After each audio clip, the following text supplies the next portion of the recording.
চা নিয়ে আসছি। প্লেটটা সাজিয়ে তুই এসে আমার পাশে বস। মিথি প্লেটটা দিয়ে বলে, কিন্তু চাটা? ওসব পরে হবে। মিথি গিয়ে চুপচাপ সাদির পাশে বসে পড়ে। সাদি প্রথম লোকপা নিয়ে মিথির মুখে ধরে। মিথি মুখ নিয়ে, তারপর মিথি অপরদিকে সাদিকে খাবার তুলে দেয়। এভাবে খাওয়া শেষ করার পর সাদি মিথিকে কাছে টেনে ভালোবাসার পরশ বসিয়ে দেয়। সাদি বেরোনোর জন্য মিথি সব কিছু গুছিয়ে ফ্রেশ হয়ে জোহরের নামাজ পড়ে নেয়।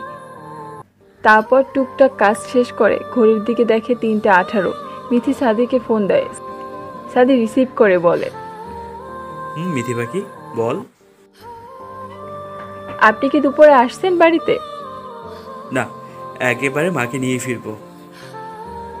আচ্ছা। তারপর ফোন রেখে দেয় মিথি। সাইমা আহমেদ আসবে বলে ঘরের টুকটাক কাজের ফাঁকে দুপুরে খাওয়ার কথা ভুলেই যায় সে। মাগরিবের নামাজ পড়ে সোজা রান্নাঘরে চলে যায়। মেয়েদের সাহায্যে নিয়ে রাতের খাবার প্রস্তুত করে ফেলে। রান্না শেষে ফ্রেশ হয়ে নিচে এসে দেখে সাইমা আহমেদ আর সাদি সোফাতে বসে আছে। মিথি দৌড়ে গিয়ে সাইমা আহমেদকে জড়িয়ে ধরে কেঁদে দেয়। সাইমা আহমেদও এর মধ্যে সাদি বলে ওঠে, বাহ, আমি এখন বড় হয়ে গেলাম। সাইমা আহমেদ মিথিকে ধরেই বললে, দেখেছিস মিথিমা, ওর কেমন হেসে হচ্ছে। তারপর তারা একযোগে হেসে ওঠে। বাড়িটাতে যেন প্রাণ ফিরে এলো। তারপর সাইমা আহমেদ আর সাদি ফ্রেশ হয়ে খেতে বসে। একজন মেয়ে জানায় আজ সব রান্না মিথি করেছে। সাইমা আহমেদ মিথির মাথায় হাত বুলিয়ে বলেন, এত কষ্ট করে করতে গেলি মা? আরে কোনো কষ্ট না পুপি, রান্না করতে আমার বেশ লাগে। সবাই বেশ সুন্দর করে খেতে লাগলেও মিথি কিছুতেই খেতে পারছে না, কারণ তার প্রচুর অস্বস্তি হচ্ছে। অস্বস্তির মূল কারণ হচ্ছে সাদি। সাদি তার বাঁ হাত দিয়ে মিথির কোমর শক্ত করে ধরে রেখেছে, মাঝে মাঝে সুরসুরিও দিচ্ছে। বহু অস্বস্তির মাঝেও তার খাওয়া শেষ হলেও তারপর মিথি সাইমা আহমেদের সাথে তার রুমে গেল।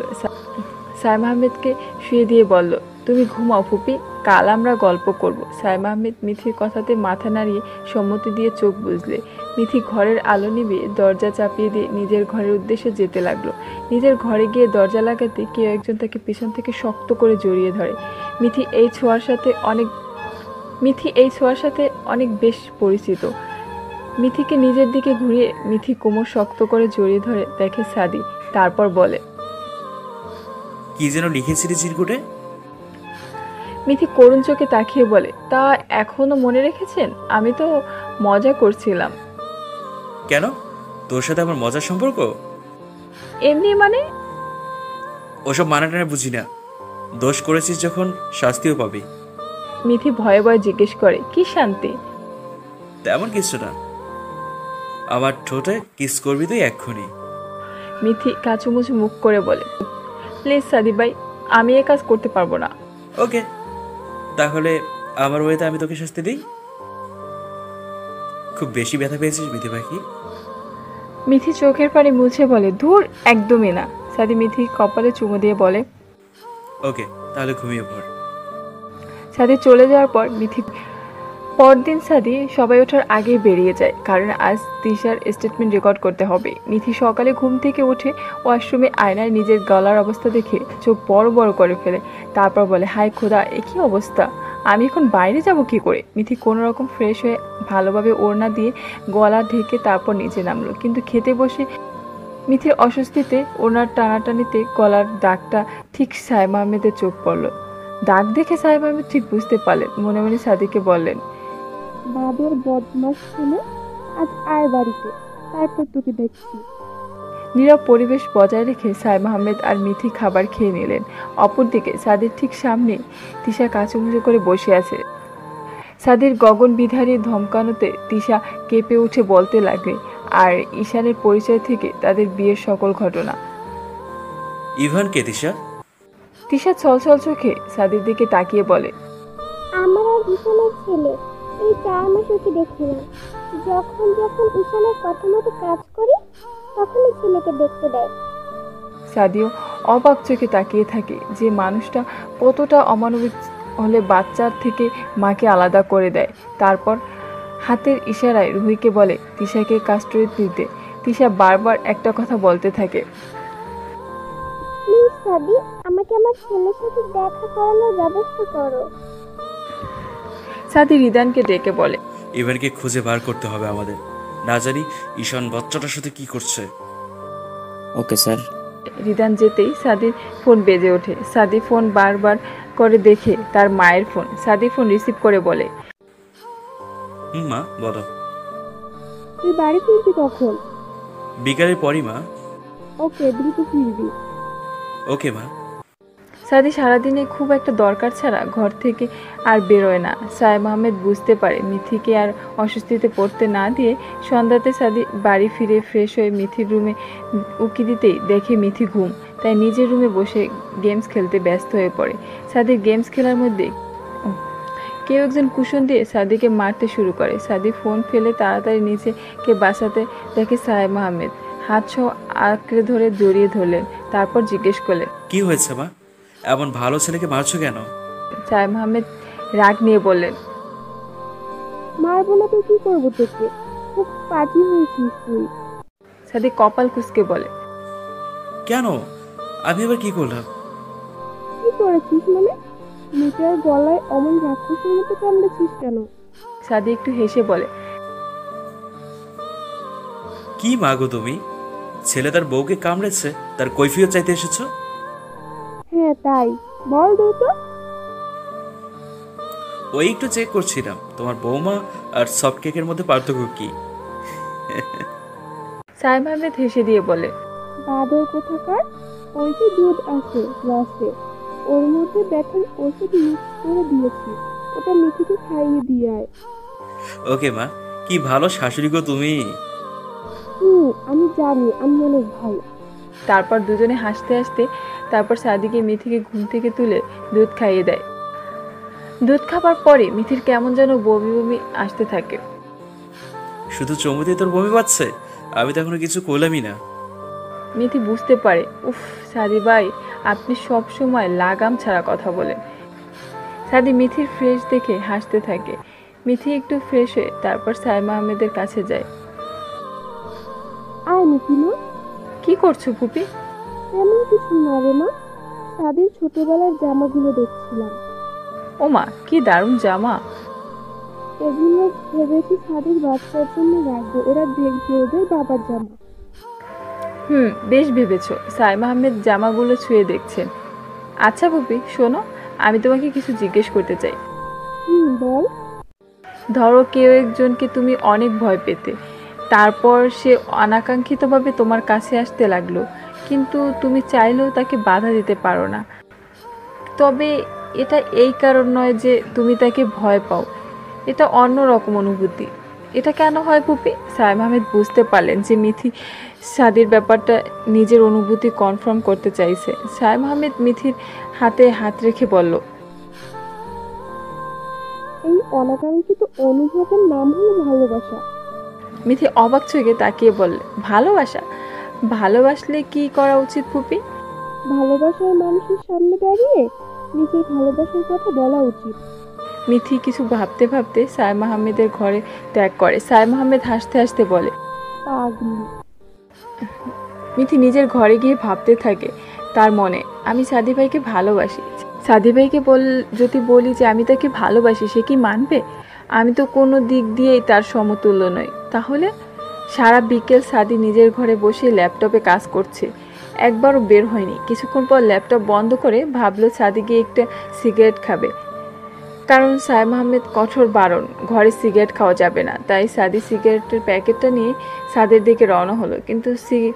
কিন্তু সিঁড়িতে পা রাখার আগে সায়েম আহমেদ বাধা দিয়ে সামনে দাঁড়ালেন। মুখে একটা নেশা হাসি রেখে বললেন, সাদি বাবা, কই যাচ্ছিস? সাদি কপাল কুঁচকে বলো, ওয়েট মা, তুমি এমন করে কথা বলছো কেন? আর আমার নাম সাদি না, সাদি। সে যাই হোক, ছাদে যাবি না এই ভর সন্ধ্যাবেলা। তো সিগারেটটা কই খাবো? কি, মাকে আবার জিজ্ঞেস করছিস সিগারেট কই খাবি? বদ ছেলে। ও মা, কাম অন মেলোড্রামা বন্ধ করো। হ্যাঁ, তুমি খুব ভালো করে জানো আমি সেই ক্লাস থেকে সিগারেট খাই। অভদ্র ছেলে। কি যে বলো না মা, তুমি খাবে নাকি একটা? থাপড়ে তোর দাঁতের পাটি খুলে দিব বিয়াদব। দাঁতের পাটি খুলে দিলে তোমার বৌমাকে কামড় দেবো কেমনে মা? বদমাইশ ছেলে সবসময় লাগাম ছাড়া কথা। ও মা, তুমি তো আমার বান্ধবী। চল এখন আমার সাথে। কোথায়? সিগারেট খেতে? চুপ বাদর। সাইমা আহমেদ সাদির হাত ধরে নিজের ঘরে নিয়ে সাদিকে বসিয়ে আজগুবি গল্প শুরু করলেন। সাদি এক পর্যায়ে বিরক্ত হয়ে বলল, আচ্ছা মা, তোমার গুণধর বৌমা কই? অনেকক্ষণ দেখছি না। কেন, ওকে দিয়ে কি করবি? আবার রাক্ষসের মতো কামড় দিবি? উফ, মা তোমার বৌমাকে শুধু কামড় না, আদরও করি, শুনে দেখো। রাক্ষসের মতো? ওই আদর না করাই ভালো। মেয়েটার জীবন ভাজা ভাজা করে দিবি তুই। কি করব বলো মা? সাইমা বেগম আচমকা ফোন চেক করে বললেন, বের হবি এখন। যেখানে গিয়ে সিগারেট খাবি হোক, যা ভাগ এখান থেকে। বলে সাদিকে কিছু বলার সুযোগ না দিয়ে ঘর থেকে বের করে দিল। সাদি তো অবাকের সপ্তম পর্যায়ে পৌঁছে গেল যে কি হলো তার সাথে। তারপর বলল, কেসটা কি? ডেকে আনলো আবার বেরও করে দিল। আজব তো, কি জানি বাবু, এসব মেয়েদের বুঝতে গেলে জীবন কয়লা হয়ে যাবে। যাই, চা থেকে সিগারেট খেয়ে তারপর অন্য ম্যাডামকে দেখছি। তিনি তো গায়েব পুরো। বলতে বলতে সাদি সিগারেট ধরিয়ে সাদের দিকে হাঁটা দিল। সাদের দরজা খুলে সাদি তো পুরোই হাই লেভেলের ছটকা খেলো। ছাদটা পুরো ফেয়ারিং লাইট দিয়ে ডেকোরেশন করা, নিচে অনেক বেলুন ছড়ানো রয়েছে। সাদি সিগারেট ফেলে পা দিয়ে পিষে এগোতে লাগলো সামনে, কিন্তু সামনে গিয়ে দাঁড়িয়ে থাকা রমণীকে দেখে সাদি পুরোই অবাক। সাদি কিছুক্ষণের জন্য থমকে দাঁড়িয়ে গেল। সামনে থাকা মিথি, পরনে রয়েছে হলুদ শাড়ি, হাতে হলুদ কাচের চুড়ি, কানে ছোট ঝুমকো, মাথায় খোপা। এ যেন এক অপরূপ সৌন্দর্য, কোনো কৃত্রিম স্বাদ ছাড়াই যেন মিথিকে পরি লাগছে। সাদিকে এক দৃষ্টিতে তাকিয়ে থাকতে দেখে মিথি এগিয়ে এলো সাদির দিকে। মিথির এগোনো মনে হচ্ছে সাদি এবার হার্ট অ্যাটাক করবে। সাদির চোখের পলক ফেলতে ভুলেই গিয়েছিল। মিথি হাতে একটা গোলাপ নিয়ে সাদির সামনে হাঁটু গিরে বসে পড়ল। গোলাপটা সাদির দিকে এগিয়ে দিয়ে বলল, জানি না কিভাবে তোমাকে বলবো সাদি ভাই, নিজের অনুভূতি সম্পর্কে নিজেই অচেনা ছিলাম। তোমার কাছে আসার অনুভূতিগুলো আমার মনে মনে অনুভূতির সৃষ্টি করেছে। সেই অনুভূতি যে ভালোবাসা, তা আমি আজ বুঝলাম। তাই আমি তোমাকে বলতে চাই যে আমি তোমাকে ভালোবাসি সাদি ভাই, খুব ভালোবাসি। তোমার সাথে আমার জীবনের প্রত্যেকটা মুহূর্ত স্মৃতির প্রেমে বন্দি করতে চাই। বলো, তুমি কি হবে আমার স্মৃতির প্রেমের সাথী? সাথী যেন কথা বলতে ভুলে গিয়েছি। সাদি যেন কথা বলতে ভুলে গিয়েছিল। মিথির হাত ধরে দাঁড় করে শক্ত করে জড়িয়ে ধরলো। তারপর বলল, তুই জানিস বিধি পাখি, আমি তোকে তোর থেকেও বেশি ভালোবাসি, কিন্তু তোকে প্রকাশ করার সুযোগ পাইনি, বা বলতে পারিস ইচ্ছে করে বলিনি। তোকে আজ 11 বছর ধরে ভালোবাসি, আমি খুব ভালোবাসি তোকে। বোঝাতে পারি না তোমায় আমি কতটা ভালোবাসি, বোঝাতে পারি না তোমায় আমি কতটা ভালোবাসি। তুমি আমার অবুঝ আদরে গল্পে সাজানো বায়না, আমি জানি তুমিও জানো, এ মায়া আর কেউ বোঝে না। আমার কাছে তুমি অন্যরকম, ভালোবাসি বেশি প্রকাশ করি কম। আমার কাছে তুমি অন্যরকম, ভালোবাসি বেশি প্রকাশ করি কম। তারপর সাদি মিথিকে কোলে তুলে নিয়ে বলল, চল আজ চন্দ্রবিলাস করবো দুজনে। সাদির কোলে বসে আছে মিথি, আর সাদি দোলনাতে বসে তাকে জড়িয়ে ধরে আছে। নীরব পরিবেশ ভেঙে মিথি সাদিকে জড়িয়ে ধরে জিজ্ঞেস করলো, আচ্ছা সাদি ভাই, তুমি বলবে যে তুমি আমাকে 11 বছর ধরে ভালোবাসো? সেটা কিভাবে? প্রথম থেকে তোদের বাড়িতে বেড়াতে গিয়ে দেখেছিলাম, তখন তুই তো অনেক ছোট, তখন থেকেই তোকে ভালোবাসি রে। মিথি কিছুতেই কপাল কুঁচকে বলল, মিথি কিছুটা কপাল কুঁচকে বলল, তাহলে আমাকে আগে বিয়েটা কেন হতে দিলে? তাহলে আমার আগে বিয়েটা কেন হতে দিলে? আর ওই বিয়ের দিনও তো অমন কেন করলে? আর তিশা আপু? সাদি মিথির কপালে চুমু দিয়ে তারপর ঈশান তিশার ব্যাপারটা খুলে বলল, শুধু এটা ছাড়া যে ঈশান মিথিকে চায়। সব শুনে মিথি বলল, ভীষণ বাজে লোক তো, ওই বাজে লোকটাকে তুমি ধরবে কবে? সাদি একটু মুচকি এসে বলল, মিথি ভাইকে বলে দিয়েছে বাজে, তার মানে তো দ্রুতই ধরতে হবে। হুম, একটা কথা বলো, রাগ করবে না তো? হুম, বল। জানো, তোমাকে ভালোবাসি বলার আগে আমি ভয় পাচ্ছিলাম যে তোমাকে বলবো কিনা, বললে তুমি আমাকে মানবে কিনা, আর আমি তোমার যোগ্য কিনা। এটা নিয়ে অনেক চিন্তা ভাবনা করেছিলাম। সাথে কপাল কুঁচকে একটু রেগে বলল, তোর কোনো যোগ্যতা বা তোর রূপ দেখে তোকে ভালোবাসিনি আমি। সে তো ফুপি বোঝানোর পর বুঝেছি। মানে তোর সন্দেহ ছিল কোনো কারণে? না মানে, তুমি বিদেশ থেকে পড়াশোনা করে এসেছো, আমার থেকে ভালো হাজারটা মেয়ে তোমার আশেপাশে থাকে, তাই আর কি। শোন, আমার ওই ভালো হাজারটা মেয়েকে ভালো লাগে না, আমার শুধু তোকেই চাই, শুধু তোকে চাই। না, বুঝেছি আমি। তবে আমি জানি যে শহরের ছেলেরা নাকি একটু ক্যারেক্টারলেস হয়। তার মানে তুই আমার ক্যারেক্টারলেস ভাবিস? কারণটা কি তোকে আমি কয়েকবার কিস করেছি এজন্যই? হ্যাঁ, এজন্যই। মিথি তাড়াতাড়ি করে বলে, না না, তোমার দিশা আপুর কথা বলেছি, আমার ছোট মামার মেয়ে। আপুর একটা শহরের ছেলের সাথে বেশ ভালো সম্পর্ক ছিল, কিন্তু আপু যেদিন প্রপোজ করেছিল তখন নাকি ওই ছেলেটা আপুকে জাতা বলে অপমান করেছিল, আর বলেছিল যে আপু তার অযোগ্য। তখন থেকেই আমার একটা বিরূপ ধরনের ভয় কাজ করছিল, তুমি যদি এমন বলো। বাট ফুপি আমাকে বলেছে তুমি এমন না, আর আমি বুঝেছি। তারপর মিথি কান ধরে সাথে সামনে গিয়ে বলে, সরি সরি, আর এমন গবেটের মতো কথা বলবো না, প্রমিস। সাদি মিথির হাত ধরে বলল, কে কেমন আমি জানি না মিথি পাখি, আমি শুধু তোকেই ভালোবাসি।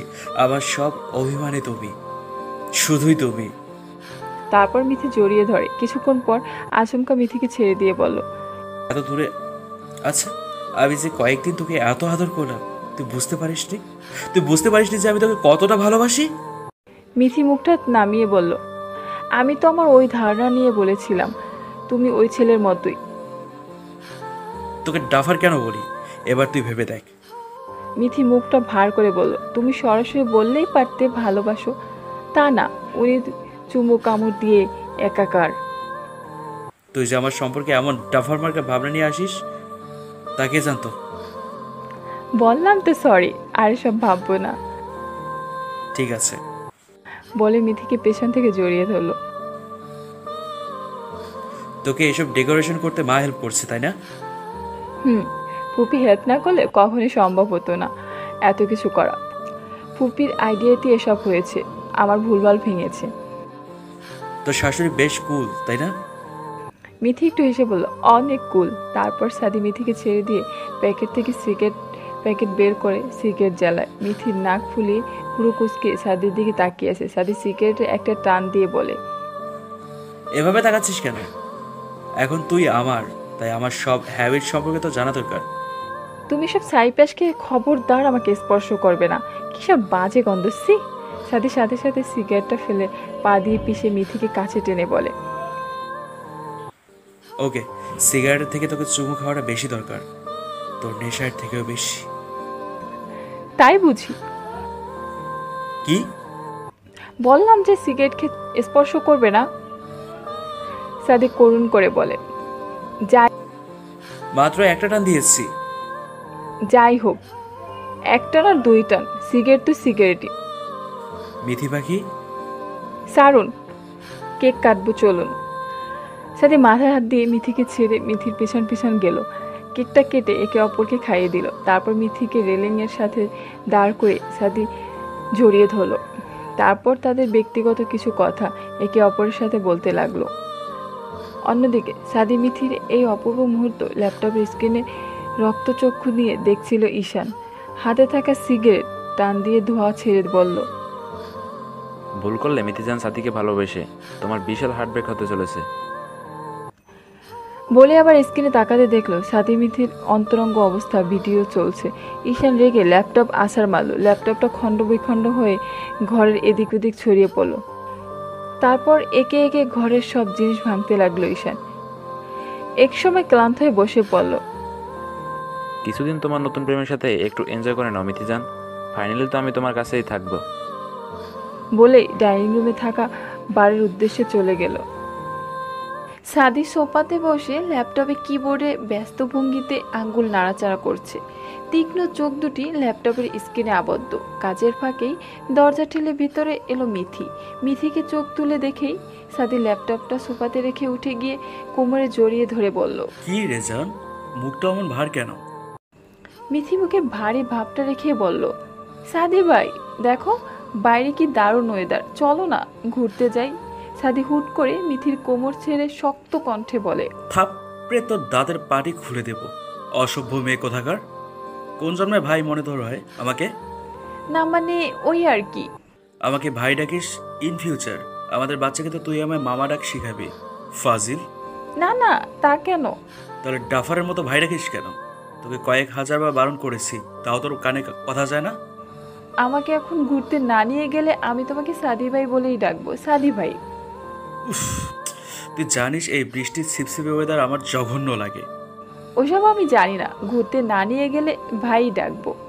ওকে, যা রেডি হয়ে আয়, আমি বাইরে আছি। মিথি সাদির সম্মতি পেয়ে লাফাতে লাফাতে চলে যায়। সাদিও একটু ফ্রেশ হয়ে নিচে গিয়ে দেখে তার মা টিভি দেখছে। কি রে, বেরোচ্ছিস? কি আর করব বলো, তোমার বৌমা বায়না ধরলো এখনই ঘুরতে যাবে, তাই অগত্যা। তা বেশ, ও তো তেমন বেরই হয় না। যা, ওকে নিয়ে একটু ঘুরে আয়। আমি বাইরে আছি, তোমার বৌমাকে দ্রুত পাঠাও। আচ্ছা, তুই যা। সাদি অপেক্ষার অবসান ঘটিয়ে অবশেষে 20 মিনিট পর মিথি বের হলো। সাদিকে দেখে এগিয়ে এসে একটু মুচকি হাসি দিয়ে বলল, আমরা কই যাচ্ছি সাদি ভাই? সাদির চোখ গরম দিয়ে বলে, জাহান নামে। সরি আর হবে না। এই আর হবে না কথাটা লাস্ট 4 মাসে 4000 বার বলেছিস। এবার তোকে আমার স্টাইলে ঠিক করব, বি রেডি। বলেই দুজনে গাড়িতে উঠে সাদি গাড়ি স্টার্ট দেয়। হ্যাঁ, 4 মাস কেটে গিয়েছে। অন্যদিকে কানাডার একটি ব্যয়বহুল ফ্ল্যাটে একটি রুমের জানালার সামনে গরম ধোঁয়া ওঠা কফি হাতে দাঁড়িয়ে আছে ঈশান। ফোনে টুন করে আওয়াজ হতেই কফিটা রেখে ফোন চেক করে।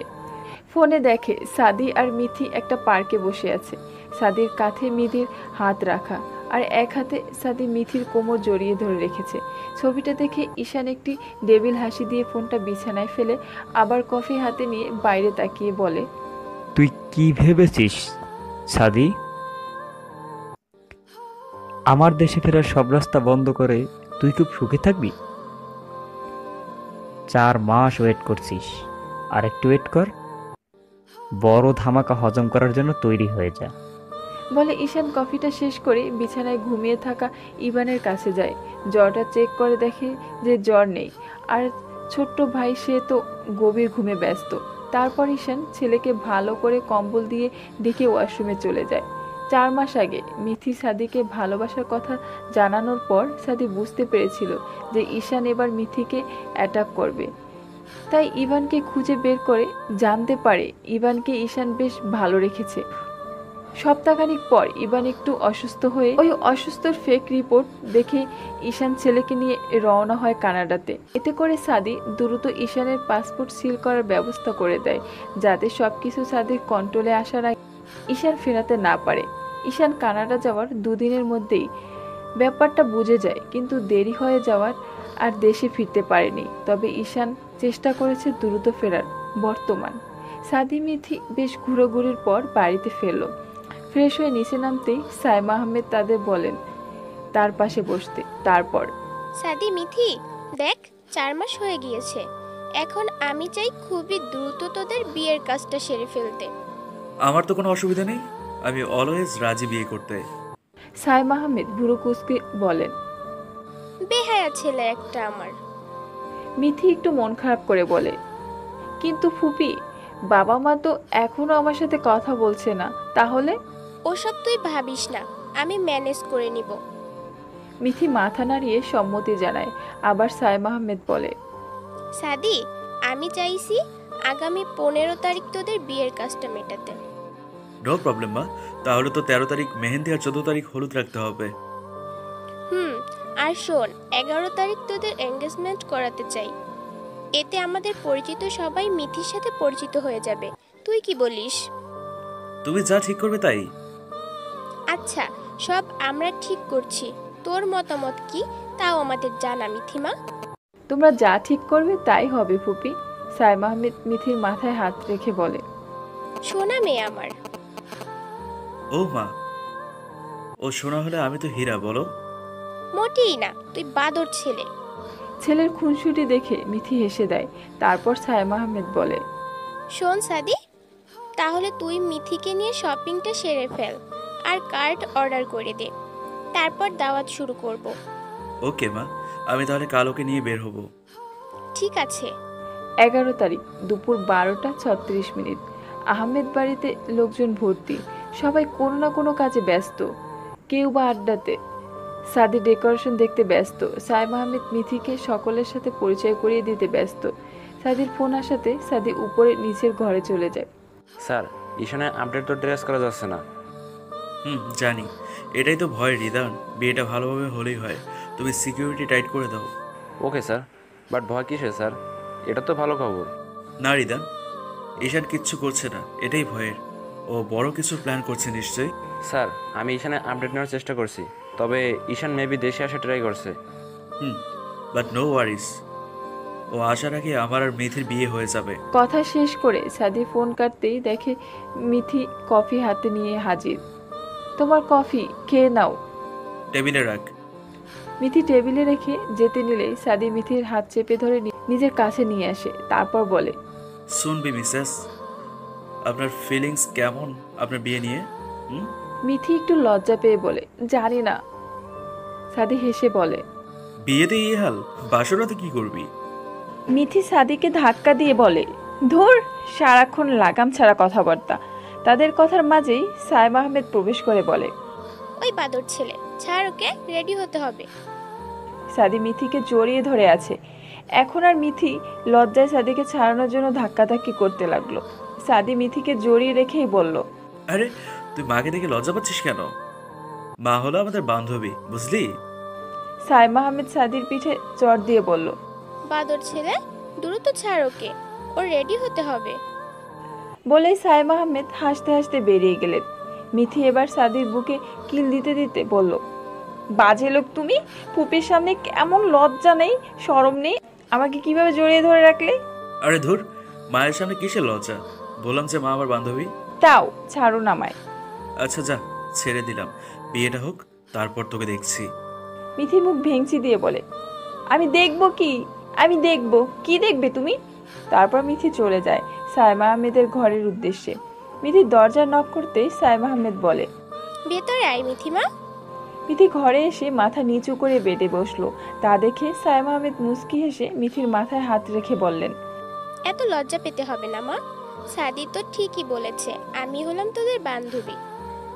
তোর যে কোনো সমস্যা তুই আমাকে বলবি, এমনকি সাদির বিরুদ্ধেও যদি কোনো নালিশ থাকে তাও। মিথি একটু সন্তুষ্টির হাসি দিয়ে ছলছল চোখে বলল, ঠিক আছে ফুপি। সাইমা আহমেদ ভুরু কুচকে বললেন, ফুপি? ফুপি কিসের? আমি তোর মা এখন, বুঝলি? ঠিক আছে আম্মু। সাইমা আহমেদ এবার মিথির কপালে চুমু দিয়ে বললেন, এবার খেতে হবে তোর, কারণ একটু পর সাজতে বসবি, তখন আর খাওয়া হবে না, আমি খাইয়ে দিচ্ছি। সাইমা আহমেদ হাত ধুয়ে এসে মিথিকে খাইয়ে দিতে লাগলেন। মিথি চুপচাপ খেয়ে নিল। তারপর পার্লারের লোক আসলে মিথি নিজের ঘরে চলে যায় সাজতে। সন্ধ্যা 6টা 30 মিনিট। সাদিদের ড্রয়িং রুমে বহুল লোকজন সমাহার। সবাই নিজেদের মধ্যে কথা বলতে ব্যস্ত। সাইমা আহমেদ অফ হোয়াইট কালারের শাড়ি পরেছেন, কানে গলায় হাতে নেকলেস পরা। তিনিও ব্যস্ত কিছু মহিলাদের সাথে কথা বলতে বলতে। আর সাদি, সে তো আজ পুরোই হিরো। সাদি হালকা পার্পেলের হোয়াইট মিশনের শেরনি পরেছেন, হাতে রয়েছে ডেনিম ব্ল্যাক বেল্টের ঘড়ি। সাদি তার বন্ধুদের সাথে কথা বলছে আর তাকে ফাঁকে ফাঁকে বারবার সিঁড়ির দিকে তাকাতে দেখছে। মিথি আসলো কিনা, মিথির অপেক্ষা করছে। সাদি সহ সকলের অপেক্ষার অবসান ঘটিয়ে মিথি সিঁড়িতে সামনে যেয়ে দাঁড়ালো। সাদি মিথিকে দেখে পুরোই অবাক। মিথিকে যেন আজ অপরূপ সুন্দরী লাগছে। মিথিও পার্পেল হোয়াইট মিশন একটা নেট গাউন পরেছে। গাউনটাতে খাপ করা অনেকটা ঘের, কানে হোয়াইট স্টোনের দুল, গলায় স্টোনের কণ্ঠহার, হাতে রয়েছে বালা। মেকআপ করা, ঠোঁটে খুব সুন্দর লিপস্টিক পরানো। মিথি গাউনটাকে 2 হাত দিয়ে ধরে সিঁড়ি দিয়ে নামতে শুরু করলো। সে সিঁড়িতে আসা মাত্রই সাদি এগিয়ে এসে মিথির দিকে হাত বাড়িয়ে দিল। মিথি মুচকি হাসি দিয়ে সাদির হাত ধরলো। সাইমা আহমেদ তাদের দিকে এগিয়ে এসে বললেন, বাহ, কি সুন্দর মানিয়েছে আমার ছেলে মেয়ে দুজনকে। দোয়া করি খুব সুখী হ তোরা। সাদি এক হাতে তার মাকে জড়িয়ে ধরে বলল। তোমার মতো কুলমা দোয়া দিয়েছে, তার মানে আমরা অবশ্যই সুখী হব। তাদের কথার মধ্যে একজন মহিলা এগিয়ে এসে মিথির মুখ আলতো করে ছুঁয়ে বললেন, বাহ সাইমা ভাবি, আপনি যা বলছেন তার থেকে সুন্দরী আপনার বৌমা। সাইমা আহমেদ একটু হেসে বললেন, ভাবি, আমার বৌমা আসলেই অনেক সুন্দরী। সাদি বাবার পছন্দ আছে। ধন্যবাদ আন্টি। তারপর সাইমা আহমেদকে উদ্দেশ্য করে বলল, মা, আমি মিথিকে নিয়ে আমার বন্ধুদের সাথে একটু আলাপ করিয়ে দেই। ঠিক আছে, যা, একটু পরই অনুষ্ঠান শুরু করব। সাদি আর মিথি হেঁটে তার বন্ধুদের উদ্দেশ্যে চলে গেল। সাদি মিথিকে তার বন্ধুদের সামনে নিয়ে বলল, দোস্তগণ, মিট মাই ওয়াইফ। সাদির বন্ধুরা একে একে নিজেদের পরিচয় দিয়ে মিথির সাথে পরিচিত হলো। কথাবার্তার মধ্যে সাইমা আহমেদ সাদিকে ডেকে মিথিকে নিয়ে স্টেজে আসতে বললেন। সাদি মিথিকে নিয়ে স্টেজে এসে তাদের জন্য রাখা বসার জায়গায় দুজন বসলো। যথাযথ নিয়মে তারা আংটি বদল করলো। সবাই করতালি দিয়ে তাদের সম্বোধন জানালো। জীবনের প্রথম ধাপে পা রাখার জন্য শুভেচ্ছা জানালো সবাই। সবার কথার মাঝে সাদি মিথির কোমর শক্ত করে ধরে বলল, কংগ্রেচুলেশনস ডিয়ার ওয়াইফ। মিথি মুচকি হেসে লজ্জায় মাথা নিচু করে রইল। অনুষ্ঠান শেষ হতে রাত 10টা বেজে গেল। মিথি ফ্রেশ হয়ে কেবল বেডরুমে শুতে যাবে, তার আগেই সাদি কোথা থেকে ধূপ করে এসে মিথিকে কোলে তুলে নেয়। তারপর সাদিকে মিথিকে জড়িয়ে নিয়ে দোলনায় বসিয়ে দেয়। আমরা এখন এখানে কেন এলাম? এলাম, তোকে কিছু কথা বলার ছিল, তাই। কি কথা? বলবো সবই, আগে আকাশের দিকে দেখ, কি দারুণ চাঁদ উঠেছে। মিথি আকাশের দিকে তাকিয়ে বলল, অনেক সুন্দর। সাদি মিথির হাত দুটো নিজের হাতের মুঠোর মধ্যে নিয়ে বলল, কি? দেখ মিথি পাখি, এই 15 তারিখ আমাদের বিয়ে। এরপর আমরা একে অপরের সাথে মিলে যাব। কাল থেকে তুই আমি ব্যস্ত হয়ে পড়ব। হয়তো বিয়ের আগের প্রয়োজনীয় কথাগুলো তোকে বলাই হবে না। কি কথা? আমি চাই বিয়ের পরে কোনো কথা আমরা একে অপরের থেকে লুকাবো না। তো যে কোনো কথা তুই আমার সাথে সবার আগে শেয়ার করবি। মিথি মাথা নাড়িয়ে সম্মতি দিয়ে বলে, তোমার সব কথাতে আমি রাজি। তুমি কথা দাও, তুমি আমাকে কখনো ছাড়বে না। কখনো না, তোকে ছাড়ার জন্য ধরিনি। ছাড়ার হলে অনেক আগেই ছেড়ে দিতাম। তুমি আর কি যেন বলবে? খুব মনোযোগ দিয়ে শুনবি। তোর আগের বিয়েটা ওই লোকটার সাথে। মিথি হঠাৎ হাইপার হয়ে বলে, প্লিজ ওই কথা তুলো না, আমার খুব ভয় হয়। আমি জানি আমি বিধবা, উনি আমার জন্যে মারা গিয়েছে। সাদি মিথিকে শান্ত করে জড়িয়ে ধরে বলে, বিয়েটা হলে তো তুই বিধবা হবি। মানে? তোর মনে আছে তোদের ধর্মমতে বিয়ে হয়নি, শুধু রেজিস্ট্রি হয়েছিল, পেপারগুলো নকল ছিল। ওই লোকটা নারী পাচারকারী ছিল। মিথি অবাক চোখে সাদির দিকে তাকিয়ে রইল। এটা আমি জেনেছি অনেকদিন আগেই। জেনে খুব খুশি ছিলাম যে তোর আর আমার বিয়েটা তার মানে সব দিক দিয়ে বৈধ। মিথি ফুপিয়ে ওঠে। সাদি মিথিকে জড়িয়ে ধরে বলে, আমি কখনো চাইনি তোকে অবৈধভাবে স্পর্শ করতে। আমাদের বিয়ে বৈধ জানার পরেই তোকে টাচ করেছি। এটা ছিল তোর আমাকে প্রপোজ করার দিনের সন্দেহের উত্তর। আমি জানি তোকে আরো আগে জানানো উচিত ছিল এটা। মিথি সাদিকে শক্ত করে জড়িয়ে ধরে বলে, তুমি জানো আমি ভাবতাম আমি বিধবা, এজন্য আমার কপালে সুখ নেই। খুব ভয় হতো তোমার কাছে আসতে। সরি মিতি পাখি, তোকে আগে জানালে তুই এই কষ্টটা পেতিস না। বাট আমি একটু শিওর হতে চাইছিলাম, আর তারপর বিভিন্ন ঝামেলাতে তোকে আর বিষয়টা জানাতেই পারিনি, তাই আজ তোকে জানালাম। খুব ভালোবাসি তোমাকে। আজ থেকে আমি খুব করে বলবো, তুমি আমার স্বামী আর কেউ না। তো আমি কি চুপ করে থাকবো নাকি? আচ্ছা, তুমি যখন সবই জানতে তাহলে ঈদত পালন করালে কেন আমাকে দিয়ে? এই ব্যাপারটা তোকে আমি এখনই বলতে পারছি না মিতি পাখি, বাট পরে তুই জানতে পারবি। ঠিক আছে, তুমি যা ভালো মনে করো তাই। হুম। সাদি তারপর মিথিকে কাছে টেনে নিয়ে আসতে মিথির চুল সরিয়ে গলার নিচে মুখ গুজিয়ে দেয়। আজ যেন মিথির মাঝেও কোনো বাধা নেই। সেও তার হাত দিয়ে আঁকড়ে ধরে সাদিকে। অন্যদিকে হাত পা চোখ বাঁধা অবস্থায় চেয়ারে পড়ে আছে বাড়ির মেয়েদের ইউনিফর্ম পরিহিত একজন লোক। ঠোঁট থেকে রক্ত পড়ছে। বোঝাই যাচ্ছে যে কেউ তাকে ঘুষি মেরেছে। সামনে রিদান আর রুহি বসে লোকটার সেন্স ফেরার অপেক্ষা করছে। তার মধ্যেই বেজে ওঠে রিদানের ফোন। রিদান ফোন বের করে দেখে সাদির ফোন। রিদান ফোন রিসিভ করতেই সাদি বলে, সেন্স ফিরেছে ওর? স্যার চোখ পিট করছে, এখন ফিরবে মনে হয়। ওকে, আসছি আমি। সাদি মিথিকে দোলনা থেকে কোলে নিয়ে মিথির রুমে শুয়ে দেয়, তারপর দরজা লাগিয়ে দিয়ে চলে যায় ওদের বাগানের স্টোর হাউসের দিকে। গিয়ে দেখে রিদান বসে আছে। সাদি আসতেই রিদান উঠে দাঁড়িয়ে বলে, সেন্স ফিরেছে স্যার। চোখ খুলে দাও ওর। লোকটির চোখ খুলে দেওয়ার মাত্রই হালকা আলোয় সাদিকে দেখে আটকে ওঠে। সাদি লোকটির গাল টিপে ধরে বলে, তার মানে তুই যে কিনা আমাদের প্রত্যেক মুহূর্তের ছবি আপডেট ঈশানের কাছে দিচ্ছিস, মেয়েদের বেশ ধরে তুই ভেবেছিলি আমি ধরতে পারবো না তোকে? লোকটি কোনো মতে বলে, স্যার মাফ করুন আমায়, টাকার লোভে করেছি এই কাজ। তবে আমি একা না স্যার, আপনার বাড়ির আরও কয়েকজন মেট এই কাজে যুক্ত। সাদি কপাল কুঁচকে বলে, কারা কারা? আমি তাদের চিনি না স্যার, আমরা কেউ জানি না কে কে জড়িত। আমরা সাদি লোকটিকে ছেড়ে দিয়ে বলে, রিদান, ওকে নিয়ে যাও আর খোঁজ লাগাও বাড়ির আর কোন মেয়ের এই কাজে জড়িত। Okay sir. রিদান রুহি লোকটিকে নিয়ে চলে গেল। সাদিও ভেতরে চলে যায়।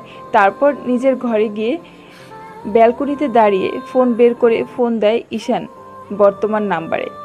ফোন রিসিভ করতেই সাদি বলে, কি রে, ছবি ভিডিওল পিকচার ঠিকঠাক আছে তো? তুই আমি।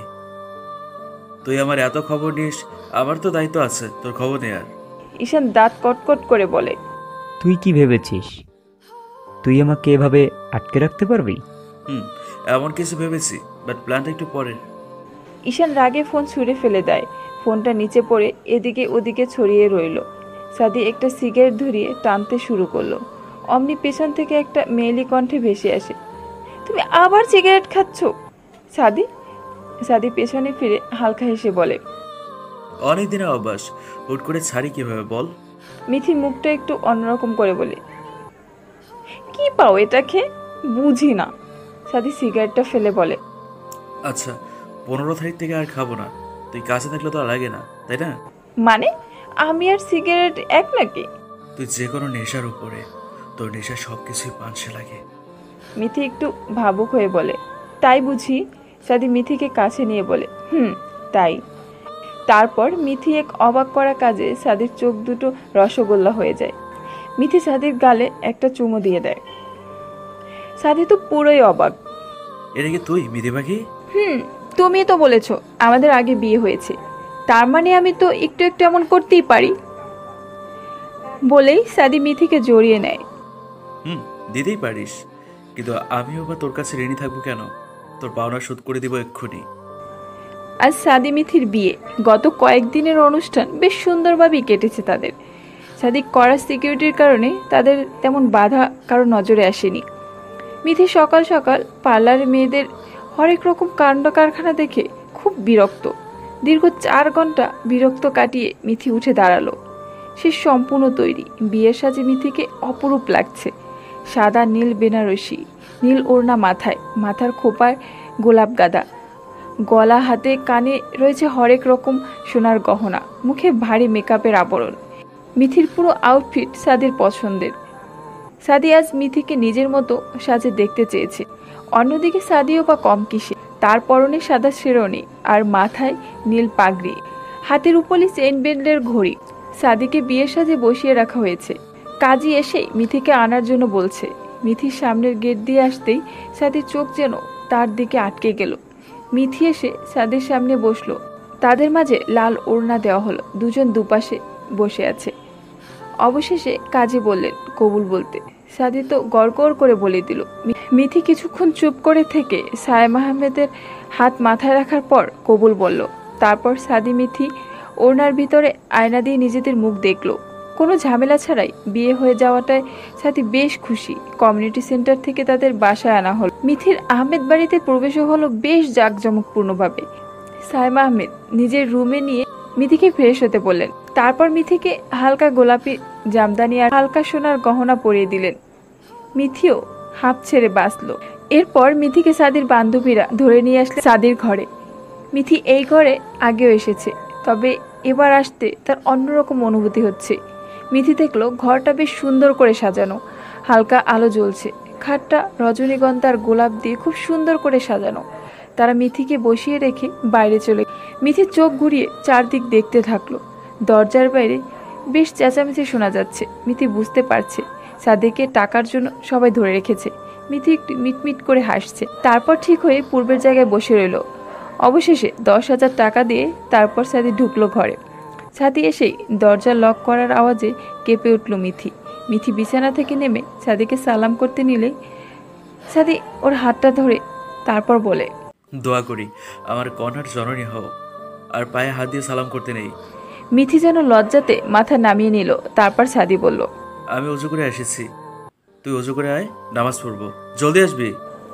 মিথি মাথা নাড়িয়ে দিয়ে চলে যায় উজু করতে। উজু করে এসে দুজন নামাজ আদায় করে নেয়। তারপর মিথি জায়নামাজ গুছিয়ে রেখে ঘুরতেই সাদি তাকে পেছনে জড়িয়ে ধরে। মিথি 2 হাত ডায়মন্ডের চুড়ি পরা ছিল। তোর বাসর রাতের গিফট তোর পছন্দ হয়েছে? খুব পছন্দ হয়েছে। ইউকেতে থাকাকালীন তোর জন্য কিনেছিলাম। ভেবেছিলাম আমাদের দুইজনের সবচেয়ে ভালো মুহূর্তে তোকে গিফট করব। আর আমার মতে আজকের থেকে ভালো সময় আমাদের জীবনে আর নেই, তাই আমি খুব খুশি। খুবই সুন্দর চুড়ি।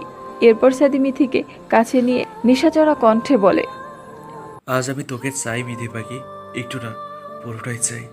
আমি তোকে আমার মতো করে ভালোবাসতে চাই, তুই কি রাজি? মিথি লজ্জাতে সাদির বুকে নিজের মুখ লুকিয়ে নেয়। সাদি মিথির সম্মতি বুঝতে পেরে মিথিকে কোলে তুলে নেয়। তারপর মিথিকে বিছানায় শুয়ে দিয়ে নিজের ভর মিথির উপর ছেড়ে দেয়। তারপর তারা একে অপরকে ভালোবাসার অনুভূতিগুলো ব্যস্ত হয়ে পড়ে। সকালে মিষ্টি আলোয় পর্দা ভেদ করে মিথির চোখে এসে পড়াতে চোখ কুঁচকে নেয় সে। পিটপিট চোখে খুলে দেখে সাদির বুকে মাথা দিয়ে শুয়ে আছে, আর মিথি 2 হাতে তাকে জড়িয়ে ধরে নিয়েছে। মিথি মাথা তুলে সাদির দিকে তাকিয়ে মুচকি হেসে দেয়। তারপর একটু উঁচু হয়ে সাদির মুখে একটু আলতো করে চুমু এঁকে দেয়। সাদির চোখ খুলেই ভুরু নাচিয়ে বলে, কি করছিস শুনি? কিছু না। তারপর উঠতে নিলে সাদি বিছানার সাথে চেপে ধরে। কিছু না বলেই হলো? হলো, ছাড়ো আমাকে। মোটেই না, আবার পাওনা দিয়ে তারপর যাবি। কিসের পাওনা? কেন? এই যে তোকে এত আদর করলাম, তার কিছু তো রিটার্ন করবি। আমি কি বলেছি নাকি তোমাকে যে আমাকে আদর করতে? মানাও তো করিসনি, এখন কথা কম বলে আমার পাওনা দে আমাকে। মিথি খানিকক্ষণ জোরাজুরি করে যখন দেখলো আর পারছে না, তখন বাধ্য হয়ে সাদিকে চুমো দেয়। তারপর ছাদের থেকে নিজেকে ছাড়িয়ে ফ্রেশ হতে ওয়াশরুমে যায়। ফ্রেশ হতে গিয়ে আয়নায় নিজেকে দেখে মিথি অবাক। সেদিনের মতো পুরো গলাতে কামড়ের দাগ। মিথি ফ্রেশ হয়ে বেরিয়ে লাল একটি জামদানি শাড়ি পরল। সাদি ফ্রেশ হয়ে এসে দেখে মিথি মন খারাপ করে আয়নার সামনে বসে আছে। সাদি ঘড়ি পড়তে পড়তে বলল, কি হলো, মন খারাপ কেন? এখন আমি কিভাবে বাইরে যাব? সাদি কপাল কুঁচকে বলে, কেন, সমস্যা কি? দেখো তুমি কামড়ের কি হাল করেছো। এই দাগ দেখলে তো সবাই হাসবে। মিথি সাদিকে জড়িয়ে ধরে বলল, আমার ভালোবাসা এমনই, তোকে আমি সব সময় এভাবেই ভালোবাসবো। আর কেউ কিছু বলে আমায় বলিস, আমি মানা করে দেব, যাতে আমার মিথি পাখির উপর না আসে। তাড়াতাড়ি নিচে আয়। সাদি ঘর থেকে বেরিয়ে যায়। মিথি গহনা পরে, চুল আর শাড়ি আশ্রিয়ে গলা ঢেকে তারপর নিচে যায়। ব্রেকফাস্ট করতে বসলে মিথির কাঁধের দাগগুলো সায়েম আহমেদের চোখ পড়ে। তিনি মনে মনে সাদিকে হাজারটা গালি দিয়ে বলে, রাক্ষস পয়দা করেছিলাম একটা, কামড়া কামড়ি করে মেটারে তেজপাতা বানাই দিল, অসভ্য ছেলে। মুখে হাসি ভাব ফুটিয়ে খাওয়া শেষ করলো সবাই। আজ বৌভাত, তাই সাদি বেরিয়ে গেল কিছু অ্যারেঞ্জমেন্টের কাজ দেখাতে।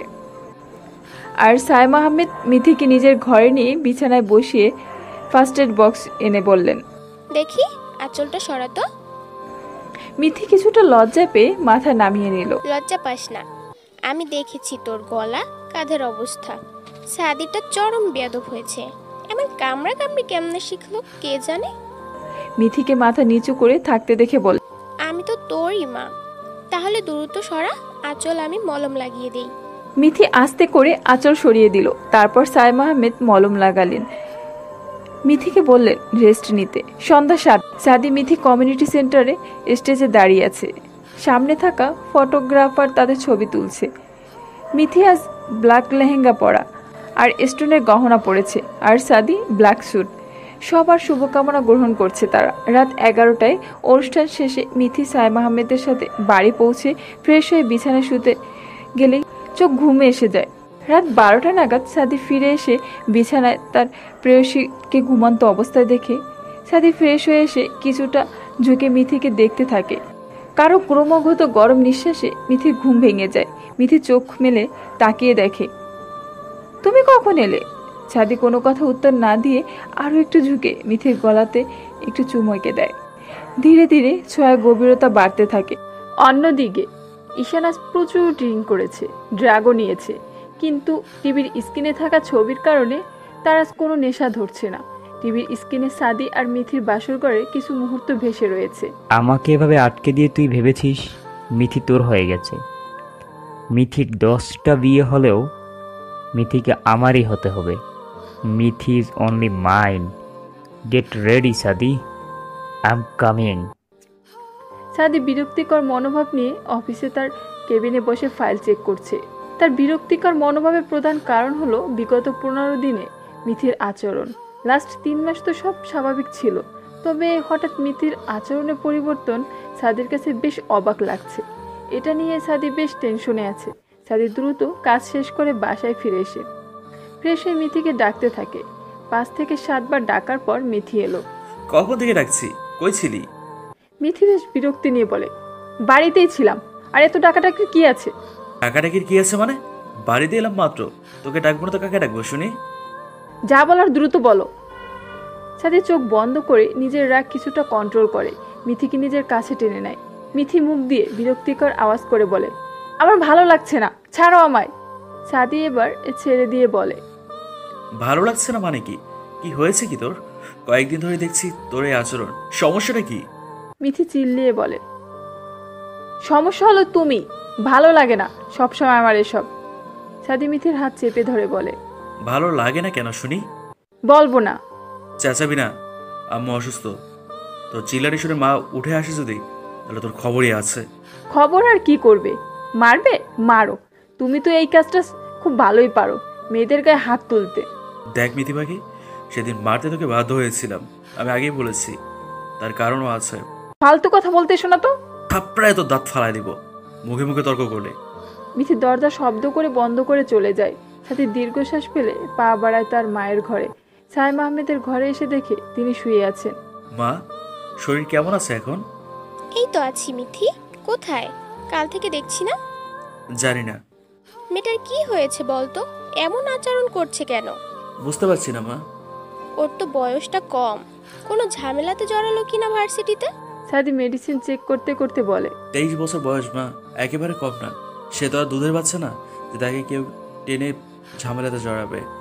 আরও আগে বিয়ে হলে বাচ্চা থাকতো এখন। তাও তুই কিন্তু রাগের বশে ওকে কিছু বলিস না, বুঝিয়ে বলিস, ঠিক হয়ে যাবে। আচ্ছা দেখবো, তুমি রেস্ট নাও এখন। সাইম আহমেদ শুয়ে চোখ বুঝলেন। সাদি ঘরে এসে দেখলো মিথি রেডি হচ্ছে। এখন এই দুটোর সময় কই যাচ্ছিস তুই? ভার্সিটিতে যাচ্ছি, ক্লাস আছে। এই সময়? হুম। আজ যেতে হবে না। কেন? ভাবছি তুই আমি মা একটু বেরোবো, অনেকদিন সবাই বাইরে ঘুরতে যাই না, এতে মায়েরও কিছু ভালো লাগবে। ওসব ঘুরতে আমার যেতে ইচ্ছে করছে না, তোমরা যাও।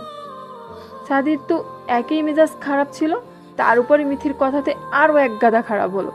তারপর দাঁতে দাঁত চেপে বলে, ইচ্ছে করতেও হবে আর যেতেও হবে। যাব না মানে যাব না, কথা বুঝো না তুমি?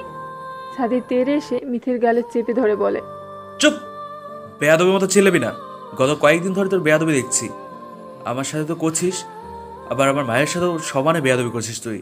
মিথি মুচড়ামুচড়ি করতে থাকে আর বলে, ছাড়ো আমায়। সাদি ছেড়ে দিয়ে বলে, বাইরে যেন বেরোতে না দেখি, যদি বেরিয়েছিস তাহলে তোর খবরে আছে আজকে। বলে সাদি ঘর থেকে বেরিয়ে গেল। মিথি ধপ করে বিছানায় বসে রাগে ফুলতে লাগলো। তার মধ্যে মিথির ফোন বেজে উঠল। মিথি ফোন রিসিভ করতে একটা বাচ্চা বলল, মামনি তুমি এখন এলে না, কখন আসবে? Even is waiting. মিথি কিছুটা শিথিল কণ্ঠে বলে, সরি বাবু, আমি কাল আসবো, প্রমিস। ইভান মুখটা ফুলিয়ে ফোন তার বাবার দিকে এগিয়ে দেয়। ঈশান ফোনটা রিসিভ করে বলে, মিথি বলো। আসলে নীল, আমি চেষ্টা করেছি কিন্তু বেরোতে পারছি না। ইটস ওকে, আমি ইভানকে বুঝিয়ে বলবো। তুমি ঝামেলা করে বেরিও না। হুম। আচ্ছা রাখছি। ফোন কেটে ঈশান একটি ডেভিল হাসি দেয়। তারপর রেগে থাকা ইভানের কাছে গিয়ে বলে। পাপা কি রাগ করেছে? ইভান ছলছল চোখে বলে। মামুনি আসছে না। মামনি খুব জলদি তোমার কাছে পার্মানেন্টলি চলে আসবে।